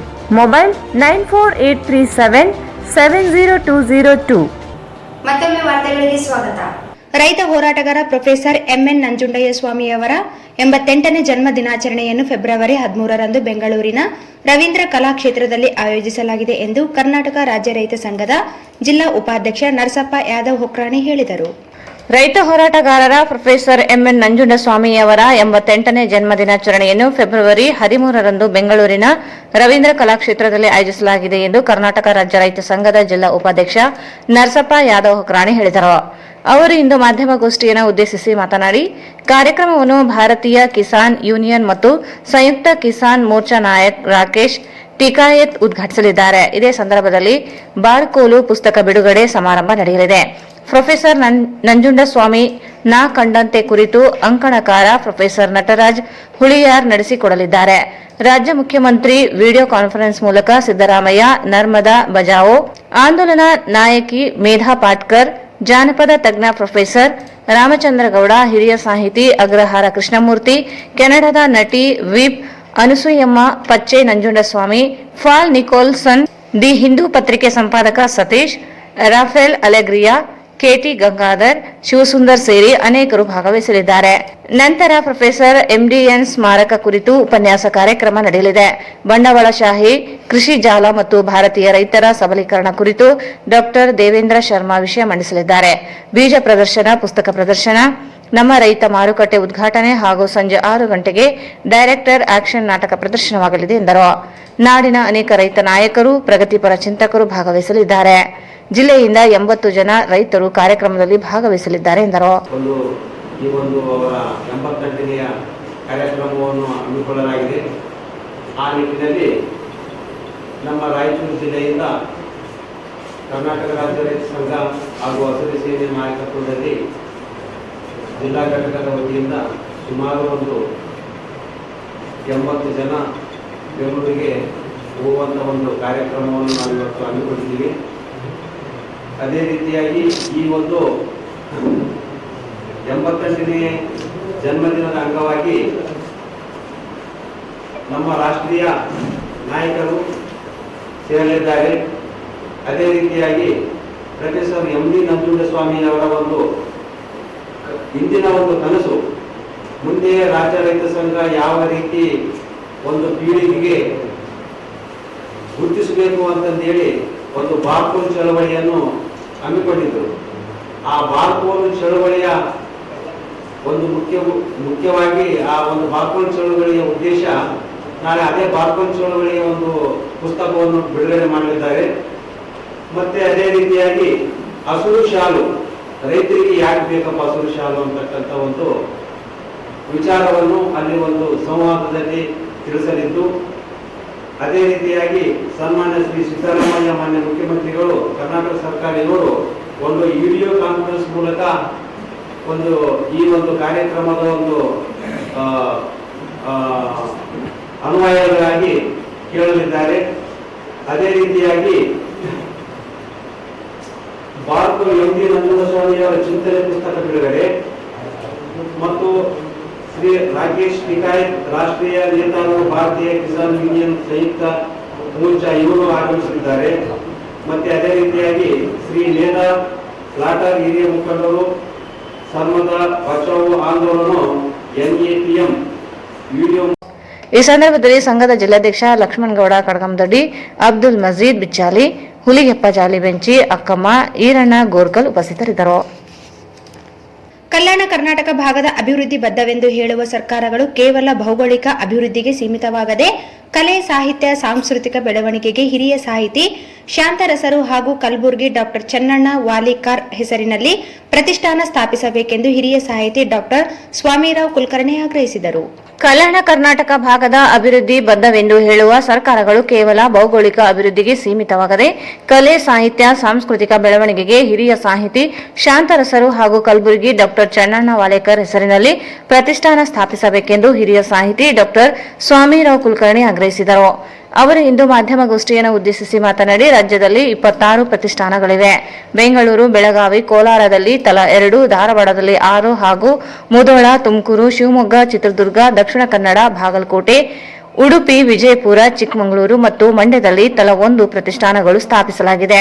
ಆದರೆ ಕಲ್ಯಾಣ ಕರ್ನಾಟಕ ಪ್ರದೇಶದ ಜಿಲ್ಲೆಗಳಲ್ಲಿ ಒಂದೇ ಒಂದು ಪ್ರತಿಷ್ಠಾನಗಳು ಇಲ್ಲ. ಸ್ವಾತಂತ್ರ್ಯ ಪೂರ್ವ ಹಾಗೂ ಸ್ವಾತಂತ್ರ್ಯ ನಂತರದಿಂದಲೂ ಕನ್ನಡ ಭಾಷೆ, ಸಾಹಿತ್ಯ, ಕಲೆ ಕಟ್ಟಿ ಬೆಳೆಸಿದ ಅನೇಕ ಮಹನೀಯರು ಇದ್ದು ಅವರ ಬದುಕು, ಚಿಂತನೆಗಳು ಮುಂದಿನ ಪೀಳಿಗೆಗೆ ತಲುಪಿಸಬೇಕಿದೆ. ಪ್ರಾದೇಶಿಕ ನ್ಯಾಯ ಒದಗಿಸಲು ಪ್ರತಿಷ್ಠಾನ ಸ್ಥಾಪಿಸಲು ಸರ್ಕಾರ ಮುಂದಾಗಬೇಕಿದೆ. ಶಾಂತರಸರು ಸಾಹಿತ್ಯ, ಸಂಘಟನೆ, ಸಾಹಿತ್ಯಕ್ಕೆ ನೀಡಿದ ಕೊಡುಗೆ ಅಪಾರವಾಗಿದೆ. ಕವಿ, ಕಥೆಗಾರ, ಹೋರಾಟಗಾರ, ಪ್ರಗತಿಪರ ಚಿಂತನೆ, ಸಮಾನತೆ ಪ್ರತಿಪಾದನೆ ಮೂಲಕ ಪ್ರೇರಕರಾಗಿದ್ದಾರೆ. ಅವರ ಹೆಸರಿನಲ್ಲಿ ಪ್ರತಿಷ್ಠಾಪನೆ ಸ್ಥಾಪಿಸಬೇಕಿದೆ. ಅಲ್ಲದೆ ರಾಯಚೂರಿನಲ್ಲಿಯೇ ಸೇವೆ ಸಲ್ಲಿಸಿರುವ ಡಾಕ್ಟರ್ ಚನ್ನಣ್ಣ ವಾಲೇಕರ್ ಹೆಸರಿನಲ್ಲಿಯೂ ಪ್ರತಿಷ್ಠಾನ ಪ್ರಾರಂಭಿಸಬೇಕಿದೆ. ಈ ಕುರಿತು ಈಗಾಗಲೇ ಮುಖ್ಯಮಂತ್ರಿಗಳು ಹಾಗೂ ಕನ್ನಡ ಮತ್ತು ಸಂಸ್ಕೃತಿ ಖಾತೆ ಸಚಿವರಿಗೆ ಮನವಿ ನೀಡಲಾಗಿದೆ ಎಂದರು. ರಂಗಕರ್ಮಿ ಡಾಕ್ಟರ್ ಸುಜಾತ ಜಂಗಮಕಟ್ಟಿ ಮಾತನಾಡಿ, ರಾಜ್ಯದಲ್ಲಿ 14 ಅಕಾಡೆಮಿಗಳು ಇದ್ದು ರಾಜ್ಯದಲ್ಲಿ ವ್ಯಾಪ್ತಿ ಹೊಂದಿರುವ 6 ಅಕಾಡೆಮಿಗಳು ಮಾತ್ರ ಇವೆ. ಕಲ್ಯಾಣ ಕರ್ನಾಟಕ ಭಾಗದ ಜನರಿಗೆ ಯಾವುದೇ ಅಕಾಡೆಮಿ ಪ್ರತಿಷ್ಠಾಪನೆಗಳೇ ಇಲ್ಲ. ರಾಜ್ಯ ಸರ್ಕಾರ ಪ್ರಾದೇಶಿಕ ಅಸಮಾನತೆ ಹೋಗಲಾಡಿಸಲು ಕೂಡಲೇ ಈ ಭಾಗಕ್ಕೂ ಅವಕಾಶ ಮಾಡಿಕೊಡಬೇಕೆಂದರು. ಮಾತ್ರ ಕರ್ನಾಟಕದಾದ್ಯಂತ ಇರುವ ಎಲ್ಲರಿಗೂ ಸಂಬಂಧಪಟ್ಟವು, ಅಂದ್ರೆ ಅಧ್ಯಕ್ಷರಾಗಿರ್ಬೋದು ಮತ್ತೆ ಮೆಂಬರ್ಸ್ ಆಗಿರ್ಬೋದು. ಉದಾಹರಣೆ ಯಾವ್ಯಾವು ಅಂದ್ರೆ ನಾಟಕ ಅಕಾಡೆಮಿ, ಸಂಗೀತ ನೃತ್ಯ ಅಕಾಡೆಮಿ, ಸಾಹಿತ್ಯ ಅಕಾಡೆಮಿ, ಜನಪದ ಅಕಾಡೆಮಿ, ಲಲಿತ ಕಲೆ ಅಕಾಡೆಮಿ, ಶಿಲ್ಪಕಲಾ ಅಕಾಡೆಮಿ. ಈ 6 ಅಕಾಡೆಮಿಗಳಲ್ಲಿ ಮಾತ್ರ ಈ ಕರ್ನಾಟಕದಾದ್ಯಂತ ಎಲ್ಲಾ ಸದಸ್ಯರು ಮತ್ತು ಅಧ್ಯಕ್ಷರಿಗೆ ಅಲ್ಲಿ ನಮಗೆ ಸ್ಥಾನಮಾನ ಸಿಗುತ್ತೆ. ಉಳಿದ 14ರಲ್ಲಿ ಬ್ಯಾರಿ ಅಕಾಡೆಮಿ ಮತ್ತು ಬೇರೆ ಬೇರೆ ನೋಡ್ರಿ, ಭಾಷಾ ಭಾರತಿ ಅಕಾಡೆಮಿ, ಬೈಲಾಟ ಅಕಾಡೆಮಿ ಇದೆ ಅಂತ ಗೊತ್ತಾಗಿ ಜಂಬಲ್ದೇವಿ ಹತ್ರ ಕಳಿಸಿ ಆ ಕ್ಲಾರ್ನೆಟ್ ಮೂಲಕ ಸಂಗೀತ ಅಂದ್ರೆ ಶಾಸ್ತ್ರೀಯ ಸಂಗೀತವನ್ನು ಹಾಡಿ ಅವರೀಗ ಅಂತಾರಾಷ್ಟ್ರೀಯ ಪ್ರಶಸ್ತಿಯನ್ನು ಪಡೆದಿದ್ದಾರೆ. ಎಲ್ಲಾ ಕಡೆ ನಾನು ಓದಿದ್ದೇನು ಅಂದ್ರೆ ಶಾಂತರಸರು ಬಂದಿದ್ದ ಕಡಿಮೆ, ಬಳಸಿದ್ದು ಜಾಸ್ತಿ ಅಂತ ಓದಿದ್ದೀನಿ. ಕನ್ನಡ ಸಾಹಿತ್ಯ ಪರಿಷತ್ ನಿಕಟಪೂರ್ವ ಅಧ್ಯಕ್ಷ ಡಾಕ್ಟರ್ ಬಸವಪ್ರಭು ಪಾಟೀಲ್ ಬೆಟ್ಟದೂರು ಮಾತನಾಡಿ, ಶಾಂತರಸರು ನಿಜಾಮ ಆಡಳಿತದಲ್ಲಿ ಮುಸುಕು ತೆರೆ ಕೃತಿಯನ್ನು ಹೊರತಂದರು. ರಾಯಚೂರು ತಾಲೂಕಿನ ಹೆಂಬೆರಾಳನಲ್ಲಿ ಹುಟ್ಟಿ ಬೆಳೆದ ಅವರು ಕತೆ, ಕಾದಂಬರಿ, ಗಜಲ್, ಗೀತನಾಟಕ, ಸಂಶೋಧನಾ ಕೃತಿಗಳು ಸೇರಿ ಅನೇಕ ಕೃತಿಗಳನ್ನು ಹೊರತಂದಿದ್ದಾರೆ. ಅವರ ಸಾಹಿತ್ಯ ಬದುಕು ಯುವಕರಿಗೆ ತಿಳಿಸಲು ಪ್ರತಿಷ್ಠಾಪನೆ ಸ್ಥಾಪಿಸಬೇಕೆಂದರು.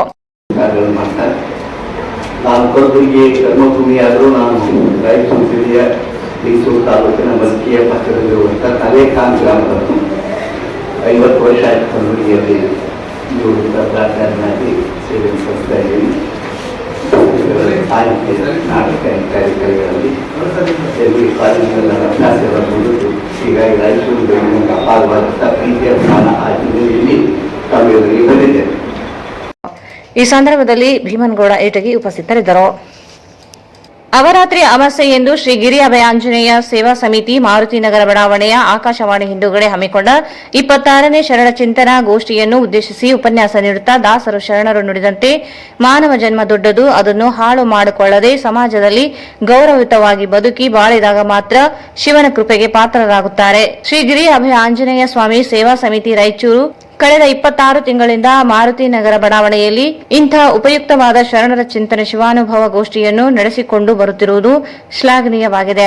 ಮನೆ ಚಿಕ್ಕದಿರಲಿ ದೊಡ್ಡದಿರಲಿ ಪ್ರತಿದಿನವೂ ನಾವು ಮನೆಯನ್ನು 2-3 ಬಾರಿ ಕಸಗುಡಿಸಿ ಸ್ವಚ್ಛವಾಗಿ ಇಟ್ಟುಕೊಳ್ಳುತ್ತೇವೆ. ಹಾಗೆ ಶರಣರ ಚಿಂತನೆಗಳು ಕೇಳುವ ಮುಖಾಂತರ ನಮ್ಮ ಮನಸ್ಸಿನಲ್ಲಿ ಬೆಳೆದ ಕಸವನ್ನು ಗೂಡಿಸಿ ಉತ್ತಮ ಸಂಸ್ಕಾರವನ್ನು ಮೈಗೂಡಿಸಿಕೊಂಡು ಸ್ವಚ್ಛ ಮನಸ್ಸಿನಿಂದ ಮಾಡುವ ಕೆಲಸ ಸೇವೆ ಶಿವನಿಗೆ ಪ್ರೀತಿ. ಇದರಿಂದ ನಮ್ಮ ದೈನಂದಿನ ಕೆಲಸಗಳು ಫಲಕಾರಿಯಾಗುತ್ತದೆ. ಮನೆಗಳಲ್ಲಿ ಶಾಂತಿ ನೆಮ್ಮದಿ ನೆಲೆಸಿ ಉತ್ತಮ ಸಂಸಾರದಿಂದ ಮನೆ ನಂದನವಾಗುತ್ತದೆ ಎಂದು ಮಾರ್ಮಿಕವಾಗಿ ನುಡಿದರು. ಮಡಿವಾಳ ಮಾಚಿದೇವ ಶರಣರು ನೇರದಿಟ್ಟ ಶರಣರು 12ನೇ ಶತಮಾನದಲ್ಲಿ ಬಸವಾದಿ ಶರಣರ ಅನುಭವ ಮಂಟಪದಲ್ಲಿ ತಮ್ಮ ಅನುಭವಗಳ ಮೂಲಕ ವಚನಗಳನ್ನು ರಚಿಸಿ ಸಮಾಜದ ಅಂಕುಡೊಂಕುಗಳನ್ನು ತಿದ್ದಿದ್ದಾರೆ. ಶರಣರ ಮಡಿವಾಳ ಮಾಚಿದೇವ ವಚನ ಗಾಯನವನ್ನು ಮಾಡುತ್ತಾ ವಾಯುಗುಣವ ಸರ್ಪ ಬಲ್ಲದು, ಮಧುರ ಗುಣವ ಇರುವೆ ಬಲ್ಲದು, ಗೋತ್ರದ ಗುಣವ ಕಾಗೆ ಬಲ್ಲದು, ವೇಳೆಯ ಗುಣವ ಕೋಳಿ ಬಲ್ಲದು. ಇದು ಕಾರಣ ಮನುಷ್ಯ ಜನ್ಮದಲ್ಲಿ ಶಿವಜ್ಞಾನವ ಅರಿಯದಿದ್ದರೆ ಆ ಕಾಗೆ ಕೋಳಿಗಳಿಗಿಂತ ಕಷ್ಟಕರ ಕಾಣ ಕಲಿದೇವರ ದೇವ. ಈ ವಚನದ ಅರ್ಥವನ್ನು ಸೊಗಸಾಗಿ ವಿವರಿಸಿದರು. ಅಲ್ಲ, ಅವ್ರನ್ನ ಕೇಳಿ ನಾನು ಮರ್ಯಾದೆ ಏನು ಅಂತ ಕೇಳಿದ ಹಂಗಿಲ್ಲ, ಯಾರ ಕೇಳಿದ್ರೆ ಒಳ್ಳೆದು ಕೇಳಿ ಪಾಪ ಕಾಶಿನ ಕೇಳಿದ್ರು ನೋಡಿ ಮಾತ್ರ ನನಗೆ ನಿದ್ರೆ ಬರೋದಿಲ್ಲ. ಅದೇನ್ರಿ ಕನ್ನಡ ಬೆಳಕಂತೀರಿ ಮಾಡ್ತೀರಿ, ಇಷ್ಟೆಲ್ಲ ಪೇಷಂಟ್ಗಳೆಲ್ಲ ಕೆಲಸ ಮಾಡಿ ನಿಮ್ಗೆ ನಿದ್ರೆ ಬರೋದಿಲ್ಲ ಅಂದೆ. ಇಲ್ಲ ಸರ್ ಬರೋದು. ಹಂಗಾರೆ ಏನ್ ಮಾಡ್ತೀರಿ ನಿದ್ದೆ ಬರ್ತಿದ್ರೆ? ತಿನ್ಸಿ ಹೋಗ್ತೀನಿ, 1 ತಾಸು 2 ತಾಸು ಬರ್ತದೆ, ಆಮೇಲೆ ನಿದ್ದೆ ಇಲ್ಲ. ಆಮೇಲೆ ಏನ್ ಮಾಡ್ತೀನಿ? ಸ್ವಲ್ಪ ಹಂಗ ಡ್ರಿಂಕ್ ಮಾಡ್ತೀನಿ, ಅದು 1 ತಾಸು ಆಗೋದ್ರೆ ಅದನ್ನೂ ಹೋಗ್ತದೆ. ಆಮೇಲೆ ಏನ್ ಮಾಡ್ತೀನಿ? ಏನಿಲ್ಲ, ಪದಾರ್ಥ ಹೋಗ್ಬೇಕು ಅಷ್ಟೇ, ನಿದ್ರೆನೇ ಇಲ್ಲ. ಇದು ಸುಲಭ ಐತೆ, ನೀವು ಮಾಡ್ತೀರಿ ಹೇಳ್ತೀರ, ಅವ್ರು ಸುಲಭ ಸರಳ ಐತೆ. ಅದಂದ್ರೆ ನೀವು ಸಾಕು ಅಂದ್ರೆ ಬೇಕು ಬೇಕು ಬೇಕು ಅಂತ ಹೊರಗಡೆ ಇಟ್ಟರೆ ನೀರಲ್ಲ, ಅದು ಬೇಕಂದ್ರೆ ಗಂಟೆ ಹಿಡ್ತಾನೆ ಇರ್ತೀರ, ನಿದ್ದೆಲ್ಲ ಆಗ್ತದೆ ನಿಮ್ಗೆ. ಸಾಕು ಅಂದ್ರೆ ಈ ಕೇವಲ ನಿದ್ದೆ ನಿಮ್ಗೆ ಬೇಕು ಬೇಕು ಅಂತ ಗಂಟೆ ಹೊಡಿತಾ ಇದ್ರೆ ನೀವು ಹೊರ ಬರಲಿಕ್ಕೆ ಸಾಧ್ಯ ಆಗ್ತದೆ, ಸುಲಭೋಪಾಯ ಇರ್ತದೆ. ಯಾಕ್ರಿ ಎಷ್ಟು ಬೇಕು ನಮ್ಗೆ ಒಂದ್ ಸ್ವಲ್ಪ ಪ್ರಶ್ನೆ ಮಾಡ್ಕೊಳ್ಳೋಣ. ನಮ್ಮ ಮಟ್ಟಿಗೆ ನಾವೇ ಈಗ ನಮಗೆ ಬರ್ತದೆ, ನಮ್ಮ ಮನೆಗೆ ಲೆಕ್ಕಕ್ಕೆ ನಾನು ಯಾರು ಬೇರೆಯವರು ಬೇಡ, ನಮ್ಮ ಮನೆಗೆ ಕನಿಷ್ಠ ಒಂದು 3 ಸೀರೆಗಳು ನಮ್ಮ ಹೆಣ್ಮಕ್ಳಿಗೆ ಎಪ್ಪ ಎಪ್ಪ ಎಪ್ಪ ಅಂತ ಮತ್ತೊಂದು ಕೊಡ್ತೀನಿ. ಎಲ್ಲ ಸೀರೆ ಏನ್ ಮಾಡ್ತಿದ್ವಿ? ದಿನ ಒಂದು ಬಿಟ್ಟು ಸಾಲಂಗಲ್ಲೇ ಯಾಕೆ ಹಿಂಗೆಲ್ಲ ಮಾಡ್ತಿದ್ವಿ? ನನಗೆ ಅದೇನು ಉಟ್ಕೋಬೇಕಂತ ಮನಸ್ಸೆತ್ತಾಗ್ತಿರೇ ಇಲ್ಲ. ಪ್ರಶ್ನೆ ಹೆಂಗೈತಿ ನೋಡ್ರಿ, ಎಷ್ಟು ಕಠಿಣ ಐತಿದೆ. ತರ್ತೀರ ಕೊಡಿಸ್ತೀರ ಇಲ್ಲ, ಅಯ್ಯೋ ರಾಮ ನೀವು ಕೊಡಿಸ್ತೀರಿ, ಯಾರು ಕೊಡಿಸ್ಬೇಕು? ನಾನು ನನ್ನ ಸಲುವಾಗಿ ಉಟ್ಕೊತೀಯಲ್ಲ, ನನ್ನೆದುರಿಗೆ ಇರ್ತೀಯಲ್ಲ, ನನ್ನ ಸಂತೋಷಕ್ಕೆ ಇಡ್ತೀಯಲ್ಲ, ಏನ್ ತಪ್ಪೇನಿಲ್ಲ. ಬೇಕಾದ್ರೆ ಇವತ್ತೊಂದು ತಂದು ಬರ್ತೀನಿ ಅಂತ ಹೇಳ್ತೀನಿ ನಾನು.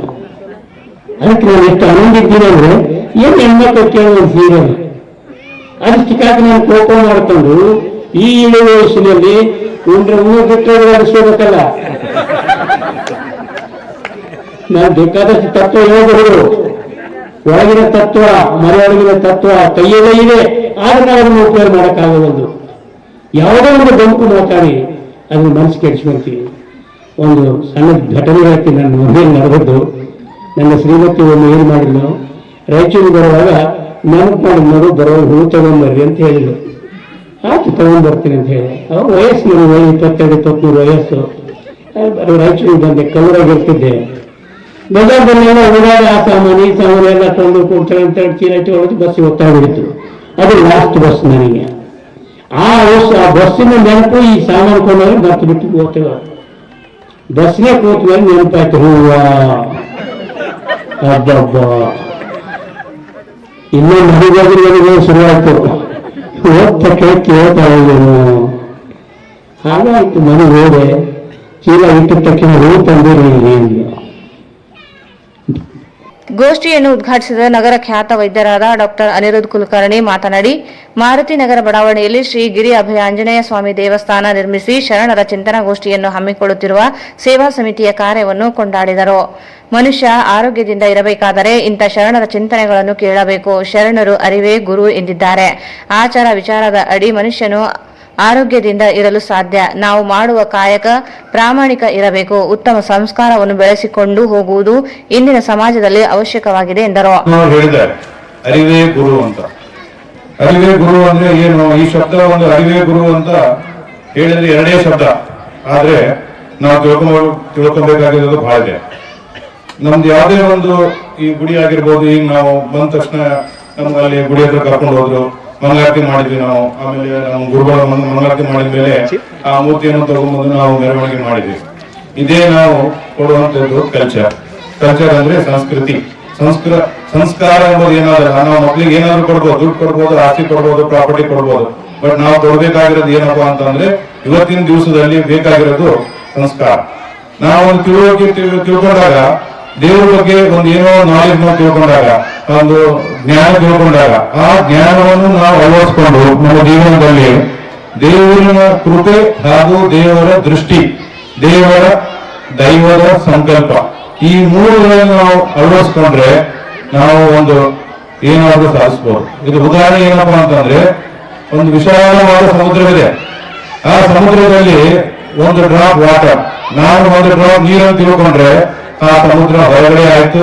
ನಾವು ಒಬ್ಬನೇ ಯೂಸ್ಲೆಸ್. ನನ್ನ ಕೆಲಸ ಇಲ್ಲ, ನನಗೇನು ಅಧಿಕಾರ ಇಲ್ಲ, ನನಗೇನು ಮಾಡೋಕ್ಕಾಗಲ್ಲ. ಅದೇ ರೀತಿಯಾಗಿ ಆ ಒಂದು ಹನಿ, ನಾನು ಆ ಸಮುದ್ರದಲ್ಲಿ ಒಂದು ಹನಿಯನ್ನು ತಿಳ್ಕೊಂಡ್ರೆ ಆ ವಿಶಾಲವಾದ ಸಮುದ್ರ ನಂದಾಯ್ತು. ನಾನು ಏನ್ ಬೇಕಾದ್ರೂ ಮಾಡಬಲ್ಲೆ, ಯಾಕಂದ್ರೆ ಆ ಸಮುದ್ರ ನನ್ನ ಜೊತೆ ಇದೆ. ಸಂಘ ಅದು ಬಹಳ ಇಂಪಾರ್ಟೆಂಟ್. ಅದಕ್ಕೆ ನಾನು ಇಲ್ಲಿ ಹೇಳ್ತಾ ಇರೋದು ಸಂಘ. ಈಗ ಸಂಘ ಅಂದ್ರೆ ಏನು? ಯಾವುದೇ ಒಂದು ಒಳ್ಳೆಯ ಕಾರ್ಯ ಸಂಸ್ಕಾರಗಳು ಉಳ್ಳಂತಹ ಒಂದು ಸಂಘ, ಆ ಸಂಘ ಮಾಡಿದ್ರೆ ಆ ಸಂಘದಿಂದ ನಮಗೆ ಏನೆಲ್ಲ ಪ್ರಾಪ್ತಿ ಆಗುತ್ತೆ, ನಮ್ಗೆ ಎಲ್ಲಾ ದುಃಖಗಳ ನಾಶವಾಗುತ್ತೆ. ಆ ರೀತಿಯಾಗಿ ಈ ಸಂಘದ ಬಗ್ಗೆ ಒಂದು ಕಥೆ ಹೇಳ್ತೇನೆ. 4 ವರ್ಷಗಳು ವಿಷ್ಣು ಹತ್ರ ಹೋಗಿ ಕೇಳ್ತಾರೆ, ಈ ಸಂಘ ಅಂದ್ರೆ ಏನಪ್ಪ, ಈ ಸಂಘದ ಮಹಿಮೆ ಏನು ಅಂತ ಕೇಳ್ತಾರೆ. ಅವಾಗ ವಿಷ್ಣು ನಡ್ತಾ ಹೇಳ್ತಾನೆ, ಅಲ್ಲಿ 2 ಗಿಳಿಗಳಿದೆ, ಆ ಗಿಳಿಗಳು ನೋಡ್ಕೊಂಡ್ ಹೋಗುವ ಅಂತ ಹೇಳ್ತಾರೆ. ಆ ಗಿಳಿಗಳು ನೋಡಕ್ ಹೋಗ್ತಾರೆ 4 ವರ್ಷಗಳು. ಅವರ 4 ವರ್ಷಗಳ ನೆರಳು ಆ ಗಿಳಿಗಳ ಮೇಲೆ ಬೀಳುತ್ತೆ. ಗಿಳಿ ಸುಟ್ಟು ಭಸ್ಮವಾಗ್ಬಿಡುತ್ತೆ. ಅವಾಗ 4 ವರ್ಷಗಳು ಬಹಳ ಗಾಬರಿಯಾಗಿ ಮತ್ತೆ ಹೋಗ್ಕೊಂಡು ಬಂದು ವಿಷ್ಣು ಕೇಳ್ತಾರೆ, ಏನಪ್ಪ ನೀವು ಏನ್ ಹೇಳಿದಿ, ನೀನು ಆ ಗಿಳಿ ನೋಡಕ್ ಹೇಳಿದಿ, ಆ ನೆರಳು ಬೀಳಕ್ಕೆ ಗಿಳಿ ಇದಾಯ್ತು ಅಂತ. ಇಲ್ಲ ಮತ್ತೆ ಹೋಗಿ 2 ಕೋಟಿ ಇದೆ ನೋಡುವ. ಮತ್ತೆ ಹೋಗಿ 2 ಕೋಟಿ ಹೋಗಿ ಕೋಟಿ ನೋಡ್ಬೇಕು ಅಂತ ಅಂದ್ರೆ ಆ ಕೋಟಿ 2 ಸುಟ್ಟು ಭಸ್ಮ ಮಾಡ್ಬಿಡುತ್ತೆ. ಅವರು ತುಂಬಾ ಗಾಬರಿ ಆಗ್ಬಿಡ್ತಾರೆ 4 ವರ್ಷಗಳು. ಇದು ಹಿಂಗಾದ್ರೂ ಬಗೆಹರಿಯಲ್ಲಪ್ಪ, ಇದು ನಾನು ವಿಷ್ಣುಗೆ ಡೈರೆಕ್ಟ್ ಆಗಿ ಕೇಳ್ತೀನಿ, ಏನಪ್ಪ ಸಂಘ ಅಂದ್ರೆ ಏನು ಅಂತ. ಅವಾಗ ವಿಷ್ಣು ಅಂತ ಇನ್ನೊಂದ್ಸಲ ಹೋಗು ಅಂತ. ಇಲ್ಲ ಈ ಸಲ ಹೋಗಲ್ಲ, ಇಲ್ಲ ಈ ಸಲ ಏನು, ಇಬ್ರು ಗಂಡ ಒಂದು ಹುಡುಗ ಹುಡುಗಿ ಲಗ್ನ ಆಗ್ಲಿಕ್ಕೆ ಕಲ್ಯಾಣ ಮಂಟಪ ಇದ್ರೆ ಹೋಗುವಾಗ. ಅವಾಗ 4 ವರ್ಷ ಇಲ್ಲಪ್ಪ ನನಗೆ ಆಗಲ್ಲ, 2 ಸಲ ಆಲ್ರೆಡಿ ಇದು ಇನ್ಸಿಡೆಂಟ್ ಆಗಿದೆ, ನನಗೆ ಯಾಕೋ ಭಯ, ನಾನೇನೋ ದೊಡ್ಡ ತಪ್ಪು ಮಾಡಿದ್ದೀನಿ ಅಂತ. ಇಲ್ಲ ಈ ಸಲ ಹೋಗಿ ನಿಮ್ಗೆ ಸರಿಯಾದ ಅರ್ಥ ಸಿಗುತ್ತೆ, ಸರಿಯಾದ ನಿಮ್ಗೆ ಉತ್ತರ ಸಿಗುತ್ತೆ ಅಂತ ಹೇಳ್ತಾರೆ. ಅವರು ಮತ್ತೆ ಸ್ವಲ್ಪ ಎಂಜಾಯ್ ಹಾಕೊಂಡು 4 ವರ್ಷ ಹೋಗ್ತಾರೆ. ಹೋಗಿ ಏನಪ್ಪ ಮರುಮೂಲೆ ಚೆನ್ನಾಗಿದೆಯಾ ಅಂತ ಮಾತಾಡ್ತಾರೆ. ಅವಾಗ ಏನೂ ಆಗಲ್ಲ, ಅವ್ನು ಹಂಗೆ ಹೇಳ್ತಾನೆ, ನಗ್ತಾ ಇರ್ತಾನೆ. ಅವಾಗ ಅವನು ಮರುಮೂಲೆ ಹೇಳ್ತಾನೆ, ಸರ್ ನೀವು ಮೊದಲೇ ಕಡೆ ಬಂದು ನಾನು ಮೀಟ್ ಆದಾಗ ನಿಮ್ ನೆರಳಷ್ಟೇ ಸಾಕು, ನನ್ನ ಯಾವ್ದು ಗಿಳಿ ಜನ್ಮ ಹೋಯ್ತು. ಆಮೇಲೆ ನೀವು ಬಂದು ನಿಮ್ ಧ್ವನಿ ಕೇಳಿದ್ರೆ ನಂದು ಕೋಟಿ ಜನ್ಮ ಹೋಯ್ತು. ನೀವು ಬಂದು ನಾನು ಮಾತಾಡ್ಸಿದ್ರೆ ಆಶೀರ್ವಾದ ಮಾಡಿದ್ರಿ, ನಾನು ಧನ್ಯ ಆಯ್ತು ಇವತ್ತು ಅಂತ ಹೇಳಿ. ಅದೇ ಸತ್ಸಂಗ ಇಲ್ಲಿ ಇರೋದು ಎಲ್ಲ ಸತ್ಸಂಗ. ನಾವು ಅದಕ್ಕೆ ಆ ಸತ್ಸಂಗದ ಬಗ್ಗೆ ನಾನು ತಲೆ ಭಾವಿಸ್ತೇನೆ. ಅದಕ್ಕೆ ಈ ರೀತಿಯಾಗಿ ನಾವು ಸತ್ಸಂಗಗಳು ಮಾಡ್ತಾ ಇದ್ರೆ ಆ ಸತ್ಸಂಗದ ಮಹಿಮೆ ಅದು ನಮ್ಗೆ ಗೊತ್ತಾಗಲ್ಲ. ಅದು ಒಳಗೇನೆ ಡೆವಲಪ್ ಆಗಿ ಗ್ರೋತ್ ಆಗಿ ನಮ್ಮ ಬೆಳವಣಿಗೆಗೆ ಅನುಕೂಲ ಆಗುತ್ತೆ. ಪ್ರಾಸ್ತಾವಿಕವಾಗಿ ಶ್ರೀ ಗಿರಿ ಅಭಯ ಆಂಜನೇಯ ಸ್ವಾಮಿ ಸೇವಾ ಸಮಿತಿ ಅಧ್ಯಕ್ಷ ಬಿ ಬಸವರಾಜ್ ಮಾತನಾಡಿ, ಕಳೆದ 5 ವರ್ಷಗಳ ಹಿಂದೆ ದೇವಸ್ಥಾನ ಸ್ಥಾಪಿಸಿ ಅನ್ನದಾಸೋಹ ಜೊತೆಗೆ ಇಂದು 26 ಶರಣರ ಚಿಂತನೆ ಗೋಷ್ಠಿಗಳನ್ನು ನಡೆಸಿಕೊಂಡು ಬರುತ್ತಿದ್ದೇವೆ. ಇದಕ್ಕೆ ಮಠಾಧೀಶರು, ರಾಜಕೀಯ ಮುಖಂಡರು, ಜನಪ್ರತಿನಿಧಿಗಳು, ಸಂಘ ಸಂಸ್ಥೆಗಳು, ಗಣ್ಯ ವ್ಯಕ್ತಿಗಳು, ಅನ್ನದಾಸೋಹಿಗಳು, ಮಹಿಳೆಯರು, ಯುವಕರ ಸಹಾಯ ಸಹಕಾರದಿಂದ ನಮ್ಮ ಸೇವಾ ಸಮಿತಿಯು ನಿಷ್ಠೆ ಪ್ರಾಮಾಣಿಕತೆಯಿಂದ ಸರ್ವೇ ಜನ ಸುಖಿನೋ ಭವಂತು ತತ್ವವನ್ನು ಪಾಲಿಸಿಕೊಂಡು ಬರುತ್ತಿದೆ. ಈ ಸತ್ಕಾರ್ಯದಲ್ಲಿ ಪಾಲ್ಗೊಂಡು ಪ್ರೋತ್ಸಾಹ ಪ್ರೋತ್ಸಾಹಿಸುತ್ತಿರುವ ರಾಯಚೂರು ನಗರ ಜನತೆಗೆ ಅಭಿನಂದನೆಗಳನ್ನು ಸಲ್ಲಿಸಿದರು. ಕಾರ್ಯಕ್ರಮವನ್ನು ತಮ್ಮೆಲ್ಲರ ಒಂದು ಸಹಕಾರದಿಂದ ಇಲ್ಲಿವರೆಗೆ ಒಂದು ಅಭೂತಪೂರ್ವವಾಗಿ ನಡೆಸಿಕೊಂಡು ಬರ್ತಾ ಇದ್ದೀವಿ. ಇದೇ ರೀತಿಯಾಗಿ ಒಂದು ಹೋದ ಅಮಾವಾಸ್ಯೆಯಿಂದ ನಾವು ಉತ್ಸವ ಮೂರ್ತಿಯ ಒಂದು ಮೆರವಣಿಗೆ ಮಾಡಿ ಅದೇ ರೀತಿಯಾಗಿ ಎಲ್ಲರೂ ಸೇರಿ ಒಂದು ಉತ್ಸವದಲ್ಲಿ ನಾವು ಮಾಡಬೇಕು. ಎಲ್ಲರೂ ಈ ಒಂದು ಸರಳ ಚಿಂತನೆಗಳನ್ನ ವಿಚಾರಗಳನ್ನು ಕೇಳಬೇಕು. ನಮ್ಮ ಮಕ್ಕಳಿಗೆ ಮತ್ತೆ ಮನೆಯಲ್ಲಿ ಸಂಸ್ಕಾರವಂತರಾಗಬೇಕಂತಕ್ಕಂಥ ಹಿನ್ನೆಲೆಯಲ್ಲಿ ಈ ಒಂದು ಸರಳ ಚಿಂತನೆ ಗೋಷ್ಠಿಗಳನ್ನ ನಡೆಸಿಕೊಂಡು ಬರ್ತಾ ಇದ್ದೇವೆ. ಇದಕ್ಕೆ ಬಹಳಷ್ಟು ಜನ ಇಲ್ಲೆಲ್ಲ ಬಂದಂತ ಉಪನ್ಯಾಸಕರು, ಅತಿಥಿಗಳು ಬಹಳಷ್ಟು ನಮ್ಮ ಒಂದು ಬಡಾವಣೆ ಬಗ್ಗೆ, ನಿಮ್ಮೆಲ್ಲರ ಒಂದು ಸಂಸ್ಕಾರ, ನಮ್ಮ ಎಲ್ಲರ ಒಂದು ಪ್ರೀತಿಗೆ ನಾವೆಲ್ಲರೂ ಪಾತ್ರರಾಗಿದ್ದು ಅಂತ ಹೇಳಿದ್ರೆ ತಪ್ಪಾಗಲಿಕ್ಕಿಲ್ಲ. ಯಾಕಂದ್ರೆ ಇವತ್ತು ನಮ್ಮ ರಾಯಚೂರಿನಲ್ಲಿ ಆಗಿರ್ಬೋದು, ನಮ್ಮ ರಾಯಚೂರು ಇಡೀ ನಗರದಲ್ಲಿ ಸಹಿತ ಇಂಥ ಒಂದು ಕಾರ್ಯಕ್ರಮ ಮಾಡಬೇಕಾದ್ರೆ ಪೂಜ್ಯರುಗಳ ಆಶೀರ್ವಾದ, ಅವರ ಒಂದು ಸಲಹೆ ಮಾರ್ಗದರ್ಶನದಲ್ಲಿ ಇವತ್ತು ನಾವು ಮಾಡ್ತಾ ಇದ್ದೀವಿ. ಅದೇ ರೀತಿಯಾಗಿ ನಿಮ್ಮೆಲ್ಲರ ಆರಾಧ್ಯ ದೈವ ಏನು ಶ್ರೀಗಿರಿ ಆಂಜನೇಯ ಸ್ವಾಮಿ ಅವರ ಒಂದು ಆಶೀರ್ವಾದದಿಂದ ನಾವೆಲ್ಲರೂ ಇವತ್ತು ಒಟ್ಟಿಗೆ ಕೂಡಿ ಸರಳ ಚಿಂತನೆಗಳ ವಿಚಾರಗಳನ್ನ ಮಂತ್ರಗಳನ್ನ ಕಿವಿಯಲ್ಲಿ ಹಾಕಿಕೊಂಡು ನಮ್ಮ ಮಕ್ಕಳಿಗೆ ಒಂದು ಸಂಸ್ಕಾರ ಇರತಕ್ಕಂಥ ಒಂದು ಕೆಲಸವನ್ನ ಮಾಡ್ತಾ ಇದ್ದೀವಿ. ನಿಮ್ಮೆಲ್ಲರಿಗೂ ಈ ಒಂದು ಚಿಂತನೆಗಳಿಂದ ಎಲ್ಲರ ಮನೆಗಳಲ್ಲಿ ಒಂದು ಶಾಂತಿ, ಸುವ್ಯವಸ್ಥೆ, ನಮ್ಮ ರಾಯಚೂರು ನಗರದಲ್ಲಿ ಒಂದು ಸಂದೇಶ ಹೋಗಲಿ ಅಂತಕ್ಕಂಥ ಆಶಯ ನಮಗೂ.